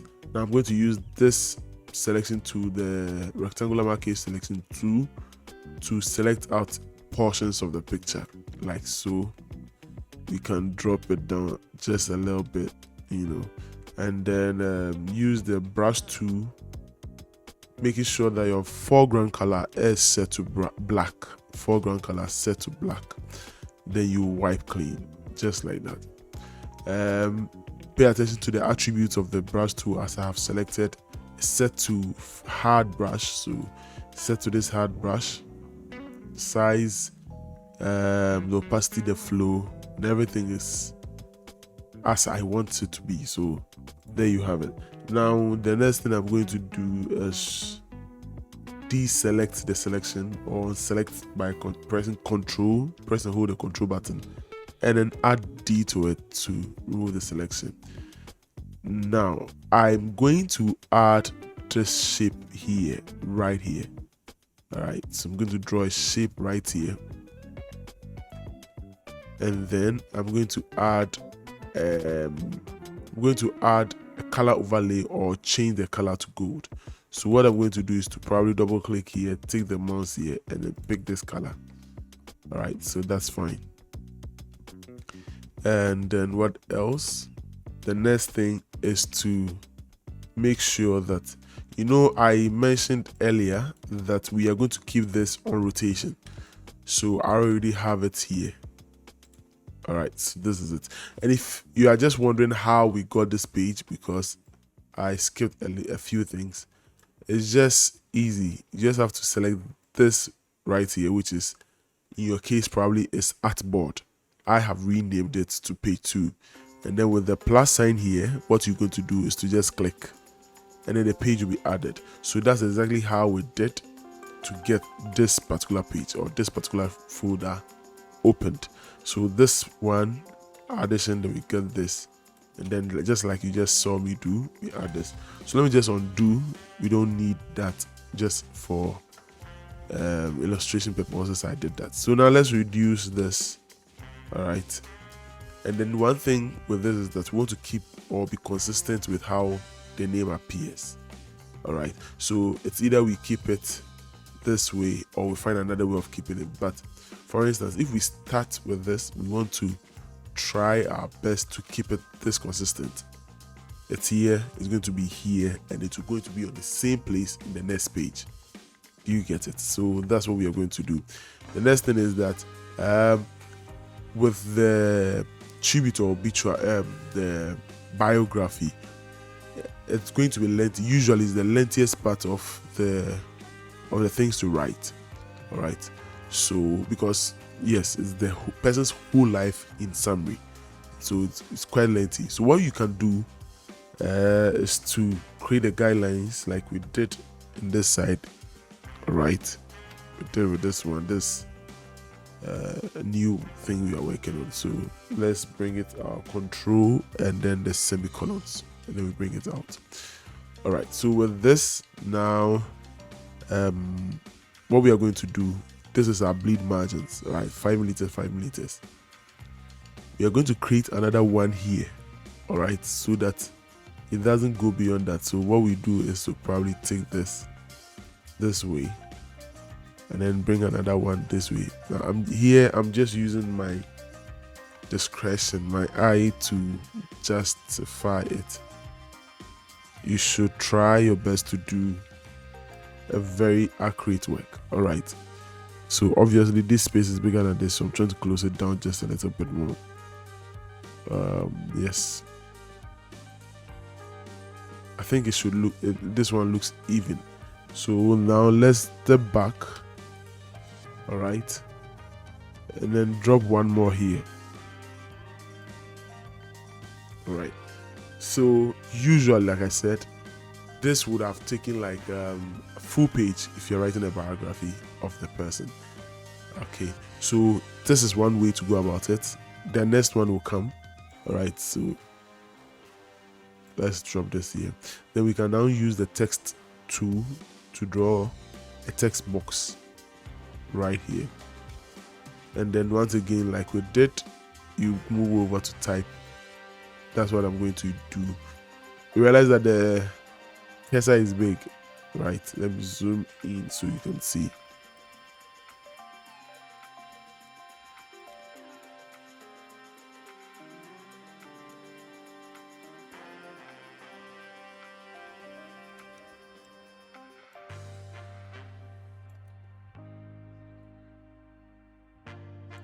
So if you can notice, see the cursor is big. It moves right from here to here. It means that the font size selected is actually very big.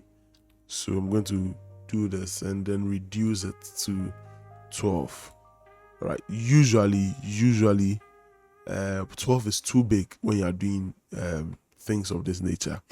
The best is between 10 and 11, depending on what you are working on. So we can choose to go with 10 for this. All right, and then set the text color to black, and then I'm going to change the font type to Montserrat, which is this particular one here. I'm going to go for the regular, which is this one. And now if you had your text already, you can just copy and paste in here, but I don't have any, so what I'm going to use is this one. Then I'm going to paste this particular thing here. All right, now you notice that they are all in uppercase. It's because this particular icon here is checked, so something of this sort is okay. You also want to check your spacing. So with 10, I think 12 should be okay, right? And then let's select very well, and yeah, so this is cool. We want to also take a look at the paragraphs. So to do that, what I'm going to do is to drag. We have paragraphs here, but I'm going to go to window and then add paragraphs if it's not already there, which is this one, right? So I add paragraphs to it, and then we can select either of them. I mean, so this is working good in the meantime. So yeah, that's about that. Now let's try and drop some space in here. I mean, create paragraphs for the text, and this. You see these things here, all right? They can be corrected easily. It's either, for instance, we are sticking with 10, hoping and believing that 10 is a very perfect size.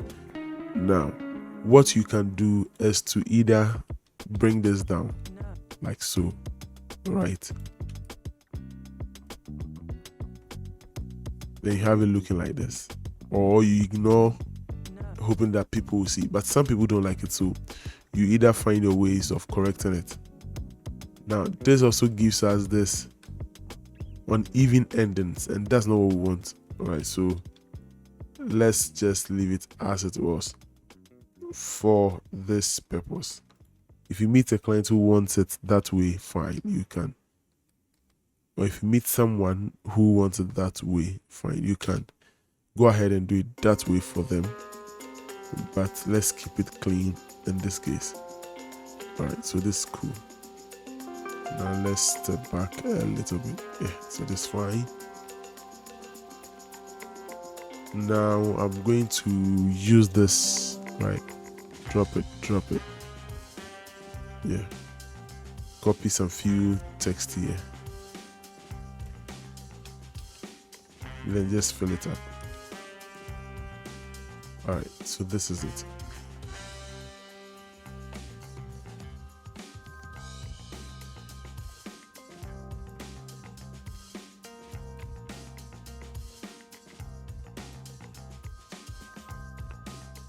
Let's drop this just a little bit more.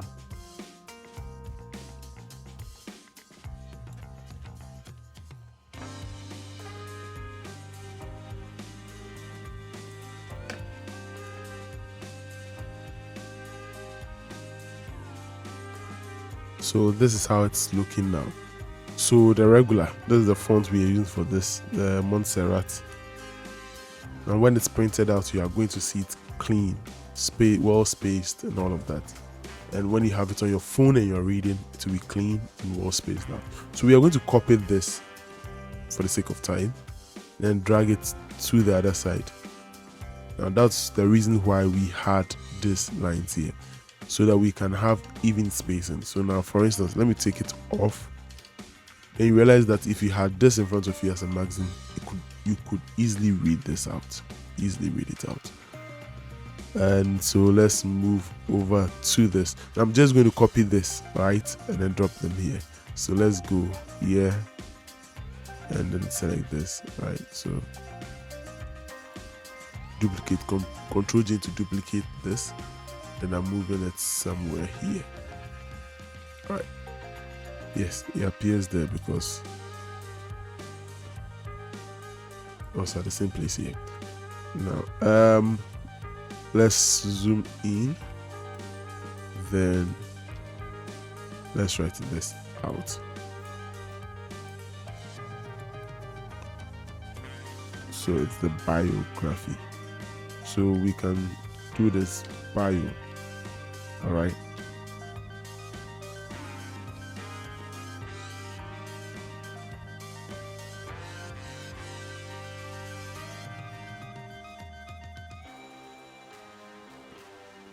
So it's either you do biography, simply write biography, or biography of so and so, like biography of the late Amu, Wafamu, biography of Wafamu, and all of that. So let's assume we are writing the Wafa Amu, right? Biography of Wafamu. You can bold in this one, so that one stands out, like so. All right. So let's select the two. Select this.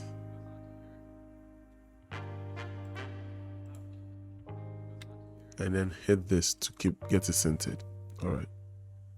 Now let's move away just a little bit. You realize that there's no space for it. That's why you put the title first before you consider this. But in our case, we can still edit it because we are not tied down to the content. I mean the wording. So you can just move this here, and yes, we have something nice. All right, so this same applies to this one here.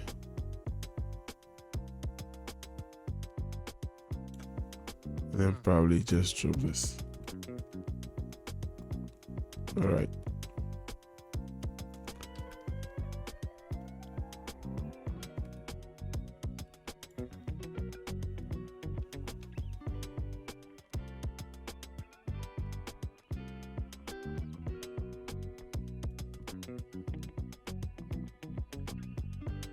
Yeah, so one thing you also want to consider is that don't let things look too much in the face of people, right? They get tired reading them. So just something simple like this would be okay. All right, so then let's move this up a little bit more, like this. All right, so now we can probably readjust this.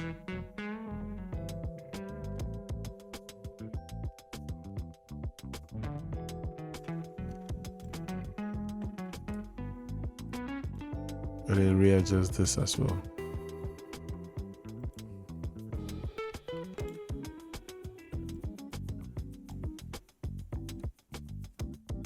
Now let's once again take this one out. So press and hold control and then the semicolon button. So this is what we have. Now one thing you should also notice is that the space here is so terrible. There's too much going on there. So we can readjust this. All right, let's take this up this way. Fine, that's fine. And then take this one up as well. Yeah, so this is fine. So like this, I mean, we are done or almost done with the biography of the deceased. Now, if you had more words, so I'm just going to put everything in this page to a group, duplicate it to show you how you go about it if you had more words, which required the fact that you get a second page for this. And it's simple. If you had more words, what you do, for instance, let me select all of this, put it in a group. All right, so yeah, okay. Now I'm going to duplicate this, Control J to duplicate this. All right, so this will be the full one. This time you don't need a picture, right? So because it's on the other page, already on the other page. So you delete this, there's this as well, you delete this, and then there's this and that, right? Take it up,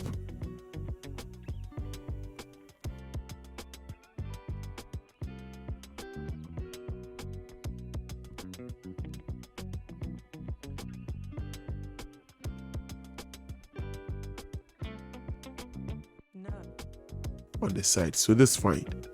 All right, so once again, so this would probably be the continuation of the biography. All right, so this, and then that, this will be the initial one, then there'll be that. So on this note, we are done with the biography for we are done preparing the biography for the brochure. Now the next thing we are going to do is move over here, all right, and then create an artboard. So I'm going to select this and then click on this to create a third one. So now this will now be page 3, all right, and then bear in mind we are going to repeat these things here, all right, so you copy and paste. So page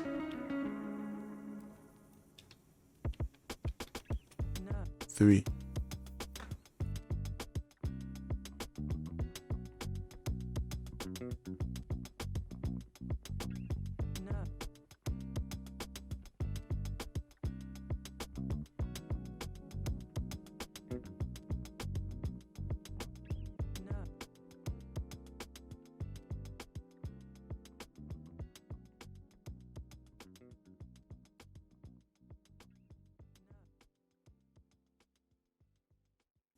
and so we can easily crop out this image. All right, so what we can do is to move over to select subject. All right, then the software itself will define the edges of the subject and select. That's an easy and quick way to go about it. There are other ways, you can check them out in this video.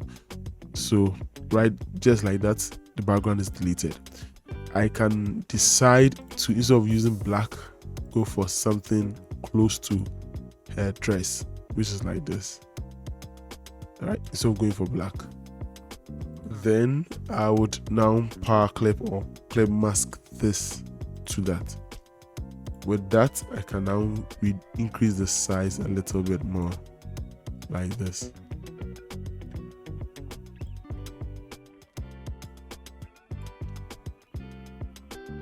All right, you can decide to add some few elements to it. That's to your discretion. And then we can probably also add this one. So we are going to create another layer like this.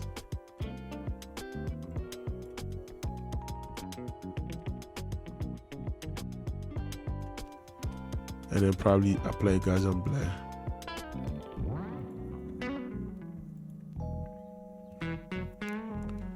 Increase the radius of the blur effect. All right, so this should be fine. If you're not satisfied with it, you can keep going. All right, you can keep going so you are very satisfied with what you have here. We are going back to page 2. All right, and we are going to copy these texts here. So you can press and hold on the Alt key and then just drag them to this page. You have it copied. Now with this, sometimes it's cool when you have some script from somewhere. So for instance, let's zoom in a little bit more.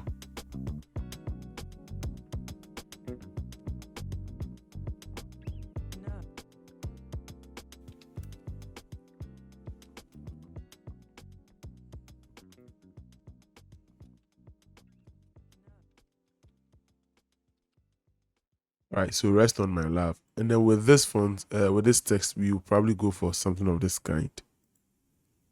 All right. Change the color to this. And then increase the size.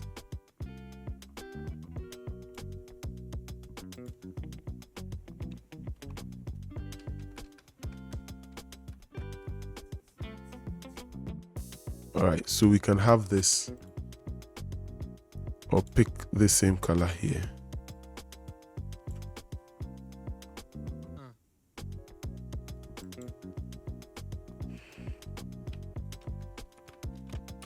So let's try and pick this color from this text. All right, that's fine. So we are just adding this to add some spice to it, spice things up a little. You might choose to decide, you might decide not to go with this. You can choose not to go with this. As a matter of fact, it's just to play with it. So it's better, sometimes even much better without this, but just to add this, then it changes the whole thing a little bit more, so this is it. So on this note, we are basically done with tributes for the wife. So what you would have probably noticed is the best pictures makes the works easier. All you have to do is to understand the principles, know what you're about, know what you're trying to do, and then go for it, and then things will look easier. All right, so now let's close this page now. All right, click on page 3 and then click this side. What we are going to do now is to go to another form of a tribute, and that tribute would be probably tribute by children. Now, so in order not to waste too much time, what we are going to focus on is same things like we did. Center. All right, so now this is why working with the artboard makes things easier. See, I'm just copying things from this page and I'm dropping them and they are there. So assuming I had content for this, I don't have to create the box again. The box I just copied, drop them here, copy and then paste, and then the new one is there. Copy, paste, then the new one is there. And then usually, most often than not, they start with a quote or a scripture. So we would do same for this. We copy this, all right? We are assuming this is the scripture. Then you can use this color to make it look different. Maybe a darker version of that color, all right? And then we are going to use the italic version of that font. All right. Make sure your contrast is working, because in this case my contrast isn't working. That's why I'm trying to change the color. The contrast isn't working for me in this case, so I'm going to change that to probably this. Hold on, I think we went for a very light font, so we are going to go for regular. All right, so regular, and then we go for the italicized version, like the italic one. So let's go for this. All right.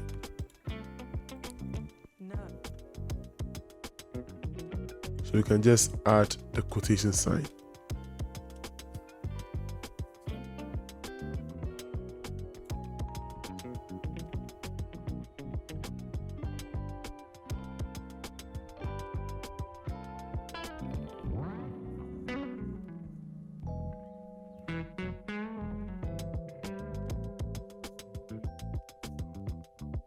All right, so now that we have this done, okay, we can go on and on and on. The number of tributes that are available, you can work on them, but it's simply a repetition of a format. You maintain it and play around it. Once you have the information, you know how to go about it.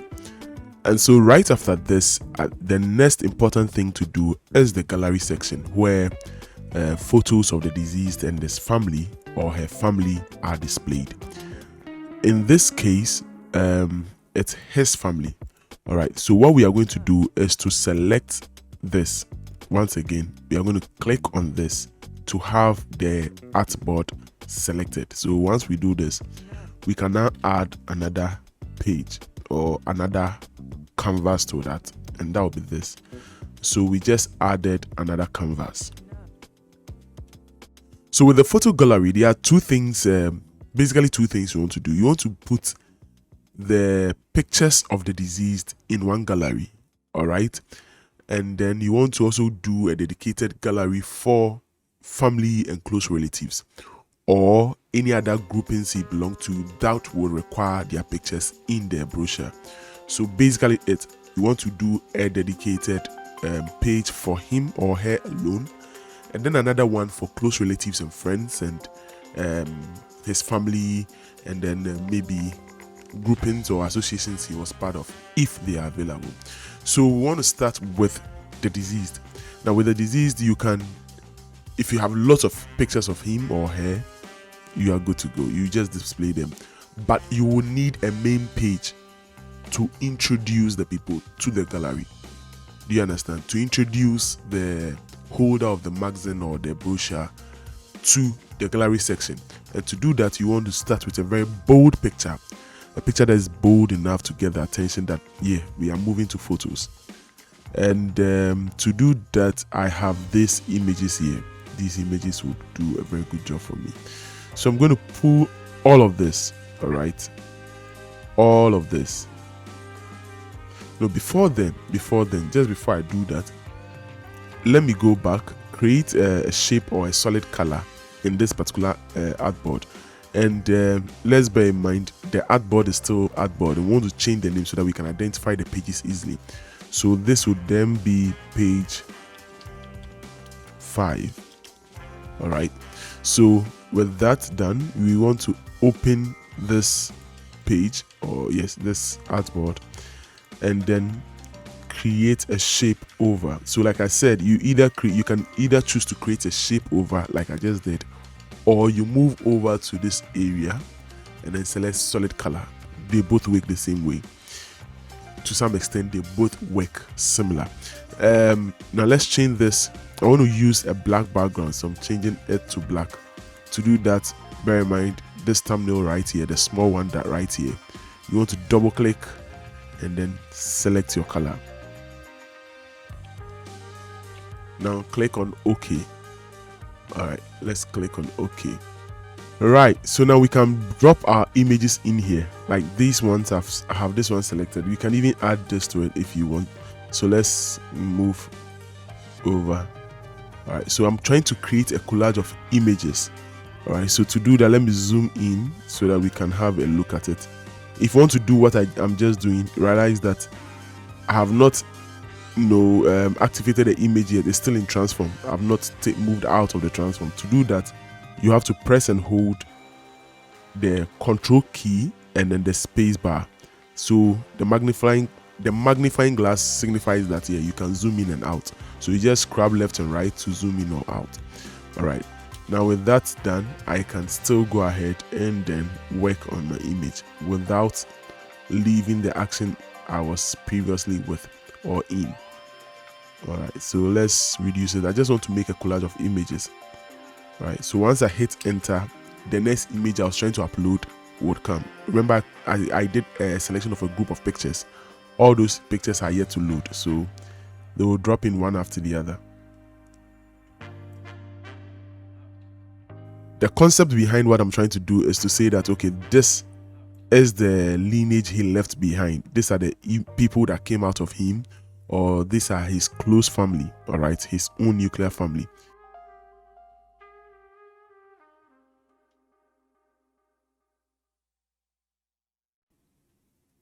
Yeah, that's perfect. Now let's once again select all images, Control T to bring our transform, and then reduce to fit the page. Perfect. Now with this done, you don't want to have loads of layers here, so you can just put all of this in one smart object or merge the layers. It is okay to merge the layers, as in just right click and then you have this option here, merge layers, not visible. If you merge visible, everything will become one. That's not what we want. We want to just merge the layers we have selected. And so if you merge the layers, fine, you will still have it this way. You just duplicate and then work along with it. Secondly, when you merge layers, the weight of your graphics will reduce. So for instance, let's just do a quick one here. I want you to pay attention to the figures we have here, right? This is 673, all right, 0.4 megabytes. So 673.4 megabytes. If I am supposed to merge the layers, look at what happens next. Right, you realize that it just reduced from 673 to 645, right? So once you merge the layers as one, it also reduces the weight of your graphics on your machine. you can also convert this to a smart object. All right, and that really also reduces the weight of your graphics on the machine. Now, the difference is that when you merge layers, you can't go back into the object and edit. So for instance, immediately I got here, I realized that they are all not aligned the same way. You see, some are above others. So I can do that correction here. All right, let's zoom in.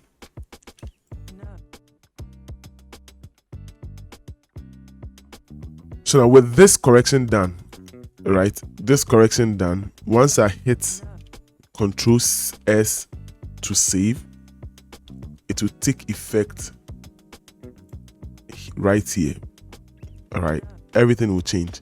Maybe you didn't notice, so let me just put something there for the sake of it. Let's put a line across here, and then yes, white line is okay. Control S to save. Now let's move over here. You realize that the line appears here in the main page. So that is the essence of converting them into a smart object, so that you can work along it. If you want to do some editing, you are free to do that. But when you merge, you can't do this correction I just did. All right, so let's go back and then delete this layer. Control S once again to save, and then it will be saved right here in the main page. All right, so with the concept of converting to smart object explained, I want to now assume I had more pictures. Like I was giving like let's say 50 or 100 pictures of the family.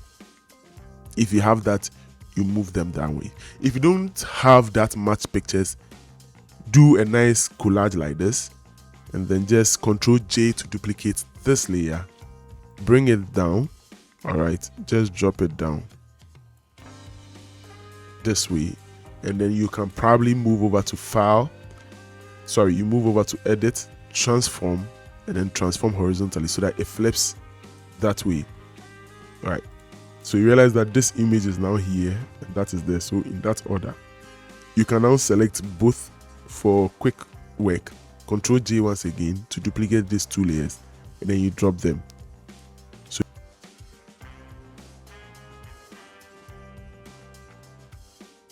So with this done, all right, bear in mind we could have either converted to a smart object or merged it. This time around we chose to merge. No problem.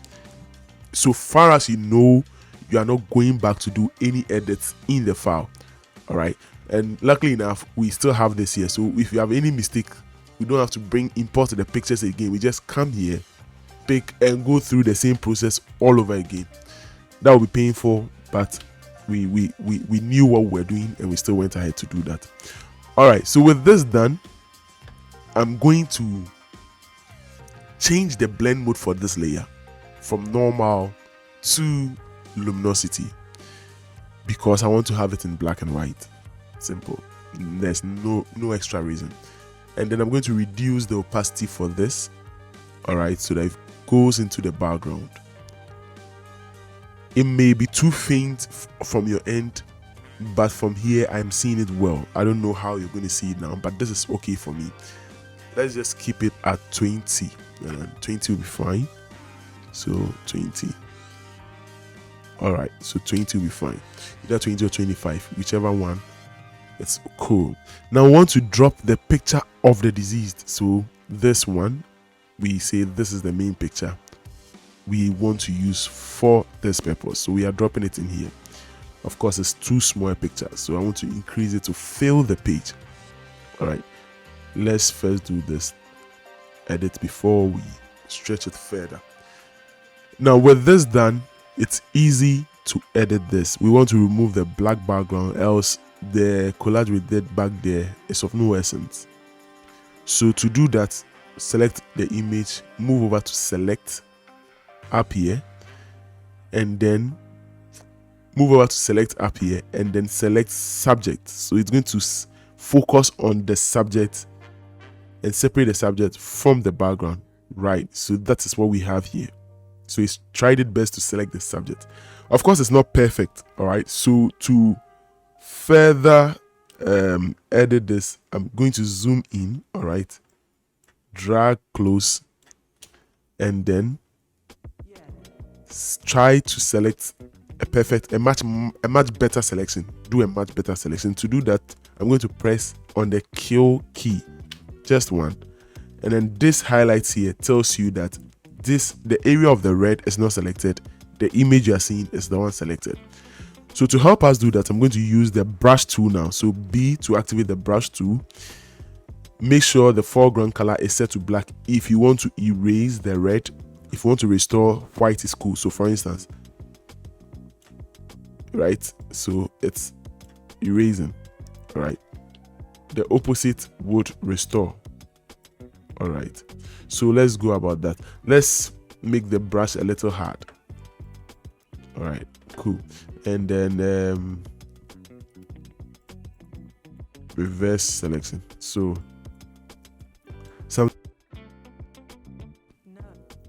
with this done, we can now press the kill key on the keyboard, the letter kill on the keyboard, to move away from this particular scene, and then we are back to selection. All right, that's fine. Now we want to now click on this, which is the add layer mask button down here, and then the background will be erased. So that's what we have here. All right, that's what we have here. Now we can select this image. The name is too long. Let me just edit it. All right, select this, and then we can now increase the size of the image to fill the page.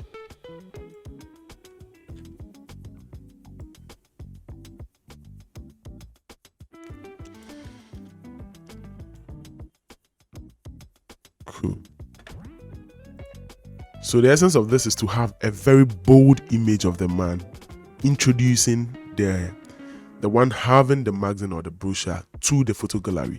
Then from there you can now display bits and pieces of his pictures in nice collage formats. So with this, we can just add some drop down shadow to this. All right, a little drop down shadow. Let's increase the opacity a little bit more, increase the size, and that's fine. If you want, if you want, you can also edit this and make it black and white. This time around, I'm not going to use this, because once I use this, I won't have controls on how much blackness I want the image to be or how highlighted I want it to be. So I'm going to move back to normal, which is the blend mode, and then you can move over to image mode.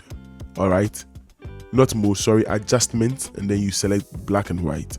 So now with this, you can select, you can select areas you want to deepen. You remember his dress was more of a purplish mauve magenta one. So if I increase this towards the black, this side will be dark.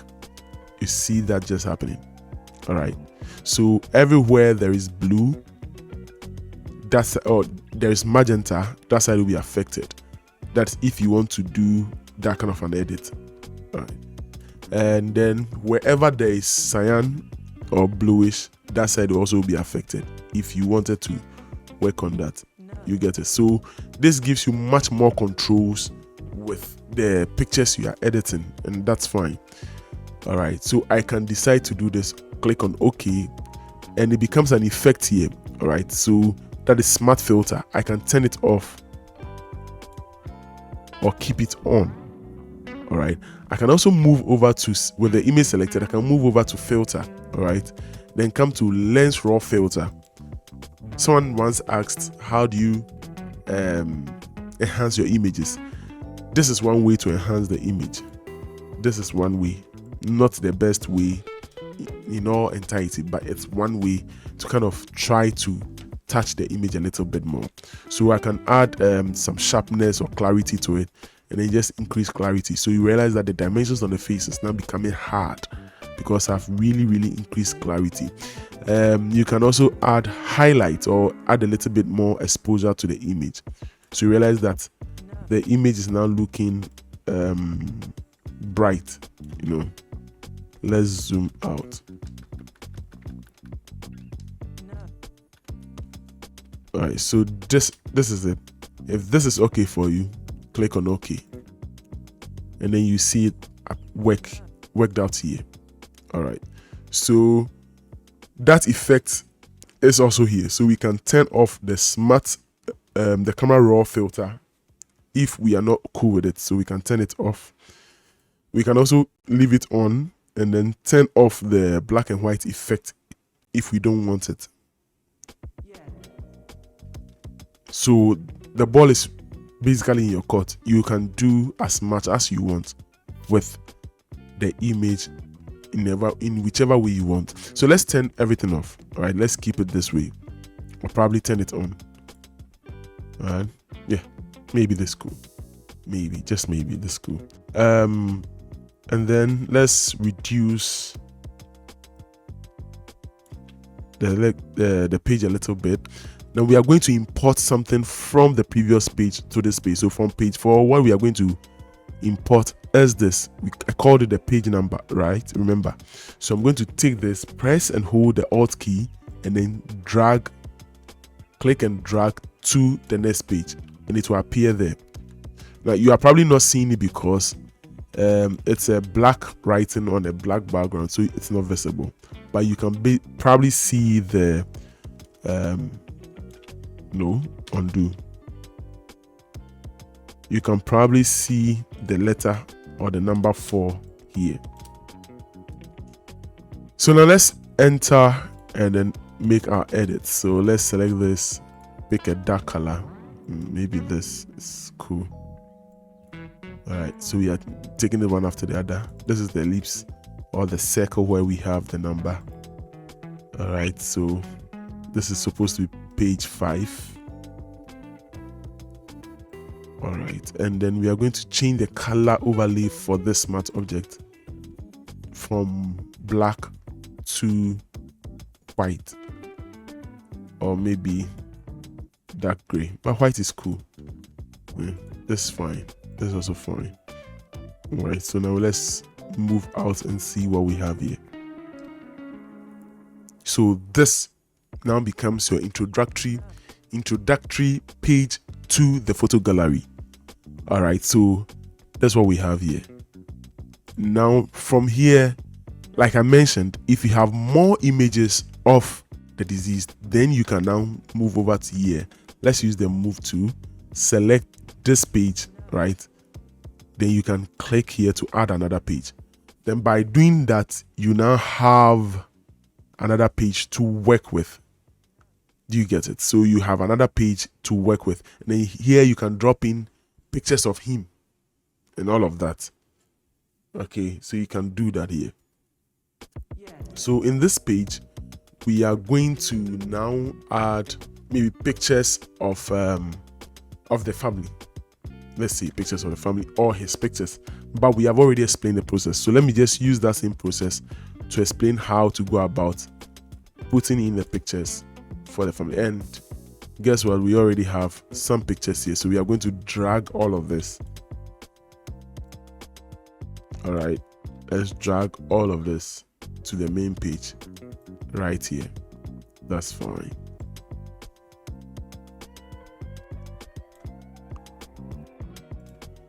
And then I'm going to now select this, push it away, select this, Control T to bring out transform, make it big. So now you have the opportunity to kind of display images the way you want it to be displayed.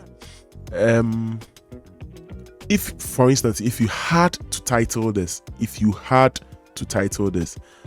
can put a shape down here. All right, either down or up, either way it goes. So, and then take a color, pick a color like this, a dark color, or go for a bright color this time. All right, like this. But if you want to stick to a black and white theme design, it's also okay to add bright colors some way somehow, so that it just adds some excitement to the design. You can go on do a full black and white document, but if you add some bits of bright colors here and there, they kind of spice up your design and make it look good. So to do this, and I mean, you can push this up or down. I decided to keep it down here. All right, so let me bring it down here. And remember, we are going to have this thing, which is this name here, down here. Okay, so let's bear that in mind. Then we can now increase this, Control T, bring it up, you know, something like this. Enter. Let's reduce it a little bit more so we can fix another picture there. And then I'll probably fix this one here.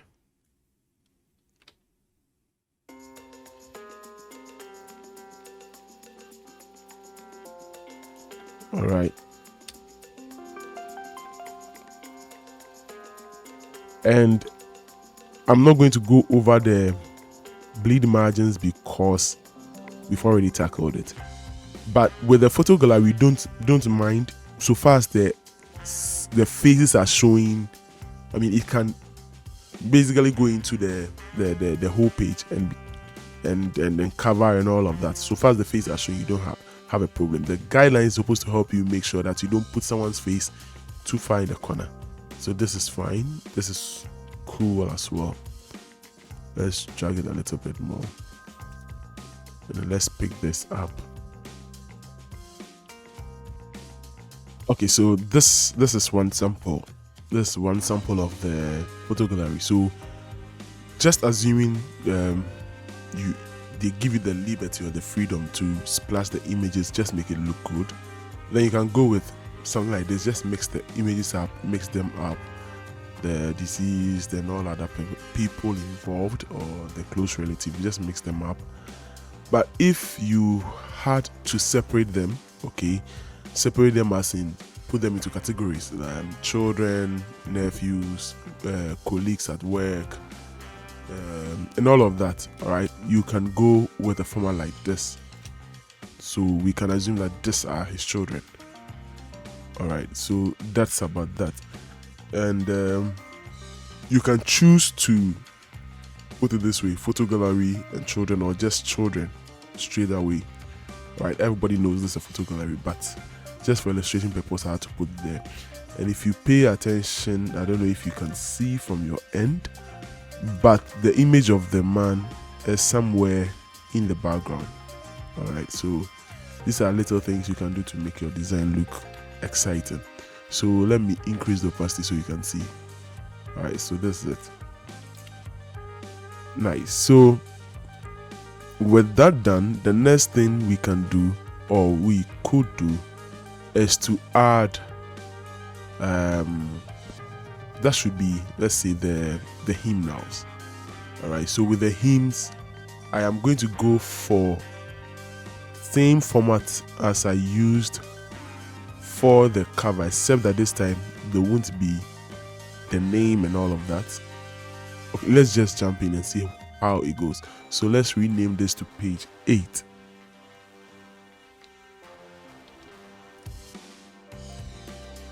Alright, so on page 8, this time around, I told you can either go for the rectangle, square tool, shape tool to fill in it with a color, or you can go for this particular one here, solid color. So let's just switch it up so that you can see the essence of using any of them, or you can get used to knowing them. Okay, so this is what we have here. Now in this page, alright, we can add this image, alright, to this. So what I'm going to do is to press and hold the Alt key and then drag and drop here, so the image comes in here. Then we can now align it as we want. Alright, this is really looking good. This is really looking good. But let's take it further down. Okay, so with this, we can now add the hymnals, and I have it here because I didn't want to waste time. I have this image here, and then the write-up somewhere there. So let's just drag and drop it in here. All right, let's drag and drop it in here. Reduce it a little. Now you can see where we are going to with this particular image. All right, that's fine. Let's drop it here. Stretch it just a little bit more.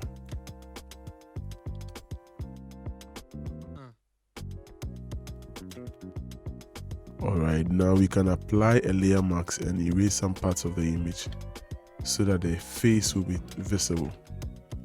The brush is set to hard. Let's keep soft on the general brushes. Alright, let's erase the sides of the candle light.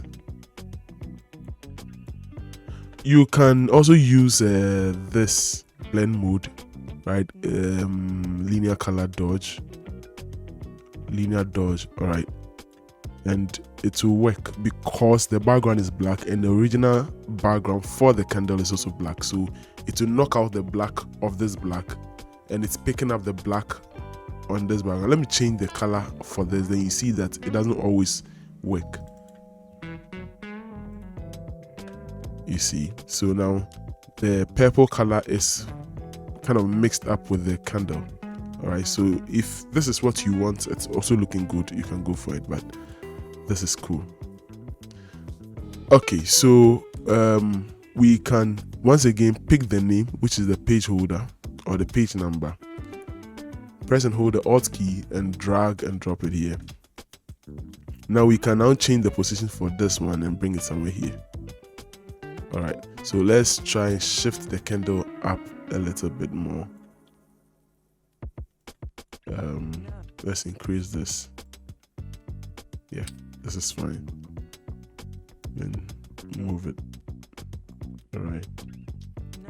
Now the page number can come down just a little bit. Alright, let's stretch this.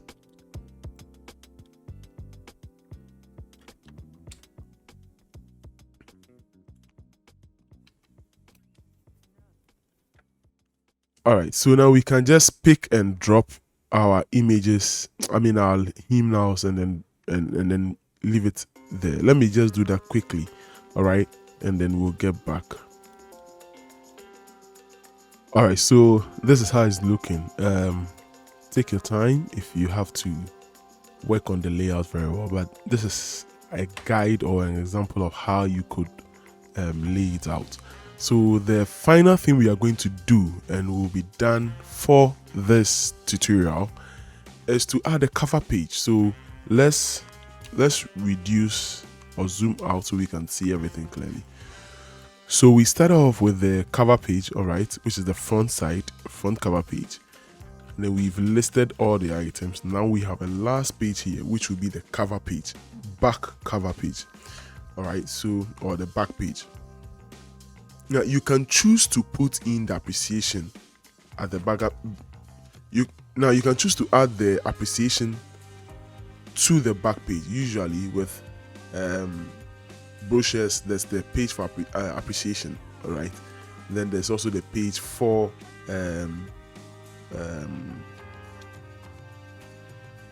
so usually with funnel brochures, there's a page for appreciation, and then there's the back page. But you can add both on one page. So the back page now becomes the appreciation. So there's an information to read however the page is turned. Sometimes it's cool not to have anything at the back page, and then it's just blank. All right, just a little design, and that'll be fine. So let's try and do that and see how it goes. So we are adding another page down here. This will be the back page. All right. And then this time, once again, let's now go for this.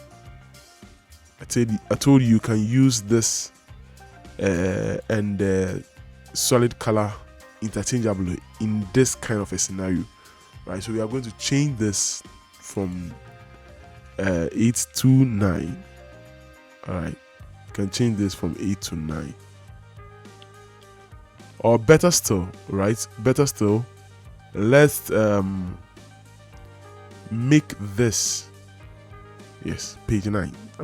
There's no need to do the 2, so let's just keep this as page 9.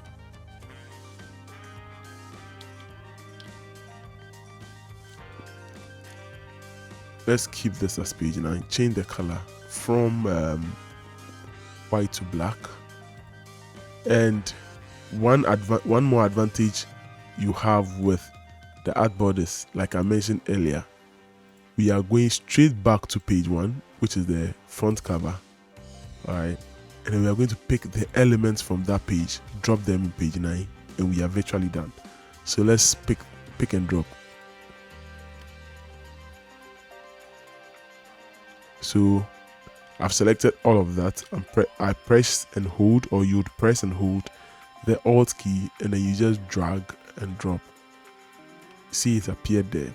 Now let's zoom in and can have a closer look at what we are doing. Maybe this time, because the back page, we don't need it too bold, so we can reduce it just a little bit more, like this. Okay, and this now becomes the back page for the brochure. Or you can choose to add appreciation, which is not a mandatory thing. All right, so let's pick the name from this one, which is the page number. In this case, we just have to delete the page number and leave the name. So we are going to press and hold the Alt key, drag and drop, then it's there. Now we are going to delete this thing, we don't need it in this case. All right, so we just have the name, and then we are going to make it bigger. Okay, it means there's something in here that we probably don't need.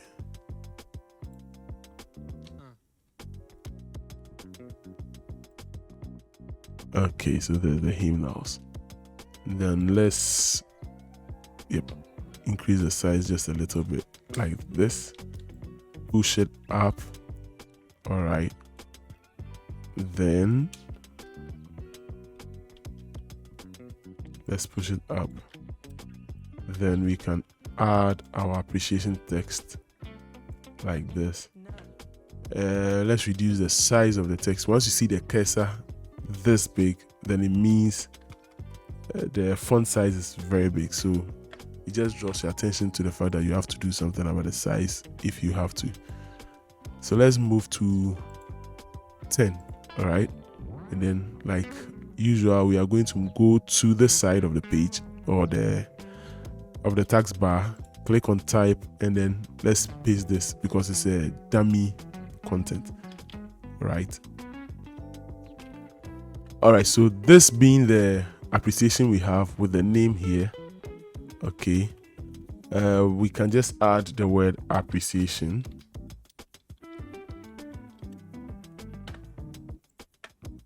And probably go for the title font, which is Senzel in that case, and then increase the size a little bit more. All right, so let's increase it. That's too big, so let's go for 30. I think 30 should be fine. All right, so we are going to select everything here, and then use the move tool to activate these functions. Alignment, so we align to center. All right, and then we can now select this, which is the whole document, and then align to center again. Now with this, all right, we are done with the back page. But like I mentioned, this is in some cases you can choose to go without this. In other cases, you have to go with it. And let's bear in mind, we should try and keep things balanced, particularly with spacing. All right, you can choose to center the whole thing on the page like this, and then you can choose to drop it this way, somewhere here, and it's still fine. All right, so let's keep it this way, and then zoom out so we can have a good look at what we've done so far. So we have this as the cover page, front cover page, then the inner pages are there to see, then the back page. So this brings us an end to this episode of a funeral brochure. I'll try and take us through other samples and other ways of going about it. Maybe the next one we are going to use a colorful one or maybe a white one. So maybe I'll just put myself to the test and do a colorful one and then a white theme, another one with the white as the main color. For instance, this has the black as the main color. So the next one will be a colorful one, and or we do one with white as being the main color. Then maybe we can consider another one with the cover page displaying the face of the deceased. This one has just the name, so maybe we'll put. All right, so now that you have this done, okay, so there are ways you can go about it to saving your files. We can save individual files. All right, so let's head on to that. Let's go to File, Export. Then you want to export as. So that gives you the option to either export as PNG files or export as JPEG files, GIF or SVG. And you can also decide to have the final size of the files you are saving reduced to 0.1 of what the original size is, or 3x of the original size. So if it's 3x, then we are looking at, if this is 3 by 6, you're looking at 9 by 18 or something of the sort. You can also have the option to either save all the files you have here, or you can just uncheck this here and then select the files you want to save. So let's say we want to save this particular file here. All right, so once I have that selected, make sure that it's checked. If you hit on export, it's going to export as a PNG file, and then you are done. That's it. So let's go there and see how it looks. All right, so we have this, and then this is the one we just saved. Okay, so you can export them like this. There's another option which really won't work if you're actually using the artboard. It's not like it won't work. It will work, but really, why do you do that if you had to use the artboard? So that option is this. The other option is this: File, Save As. So you move over to Save As, Save to Computer. You want to save as JPEG. Let's move over here and then save.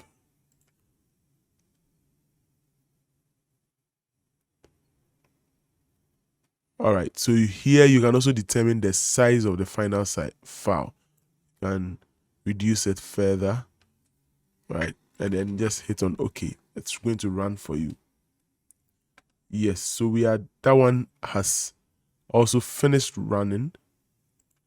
Okay, so that one too is done, and this is how it looks like. Right, so let's drag and drop it here. Let's drag and drop it here. So this is how it looks like. Okay, so it saved everything as one picture or one file format. Now let's look at the other option, which is the third one I would like to elaborate on. So that one helps you save everything in a PDF presentation. So page after the other, one page after the other. You'd want to move over to File, like I've been saying, export, then export ARTBOARDS to PDF. So select this one and watch it run. So you have to find a location for it. So we are going to find a location, which is this, and then we are going to say OK, because if that's the name you want to save, you can also probably save it, and then over here include overlapping areas. I will show you that in another one. So let's uncheck that one. All right, check this one instead. Artboard content only. So whatever is in this artboard, that alone will be saved. You will not have overlapping issues. And let's see. Leave the rest as it is. If you want to save them in JPEG, the quality you can raise them or reduce it. This is okay. Then you want to watch Photoshop run individual pages and export them into the final files.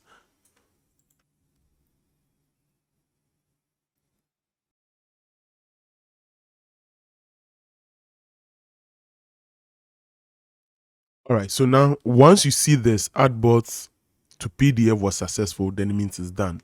So you want to click on OK, then we will have a look. So let's move over to that folder, which is this one. I had already saved this up for illustrative purpose. Now let's drag this, all right, and drop somewhere here. So this is what we have. These are the files we have saved there. All right, so this is how it's going to look like. So now you have them in a PDF presentation like this. All right, everything saved up. So you realize that some of the things didn't appear, and that would be explained later.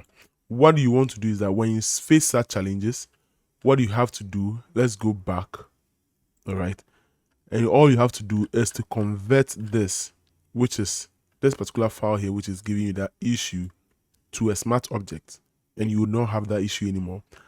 Let's go back here, which is this very one here. You realize that this text is also misbehaving. So if these are the challenges you are having converting your file to PDF, what you have to do is to convert these files that you have challenges with. All right, for instance, I think there should be one down here too. Okay, there's none up down here. So like this, for instance, you just have to save or convert the file there to a smart object, and you'll be cool, you'll be fine. So that's about that. That's how to export files, ARTBOARD files into either PDF presentation, to a PDF presentation, or into PNG files, or whatever file you want to save your files into. Okay, so there we go. This brings us to the end of today's tutorial. I hope it was very helpful. If it was, don't forget to hit the subscribe button if you are not already subscribed to this channel. And if you have any question, kindly leave that in the comment section and I'll respond. Have a good time.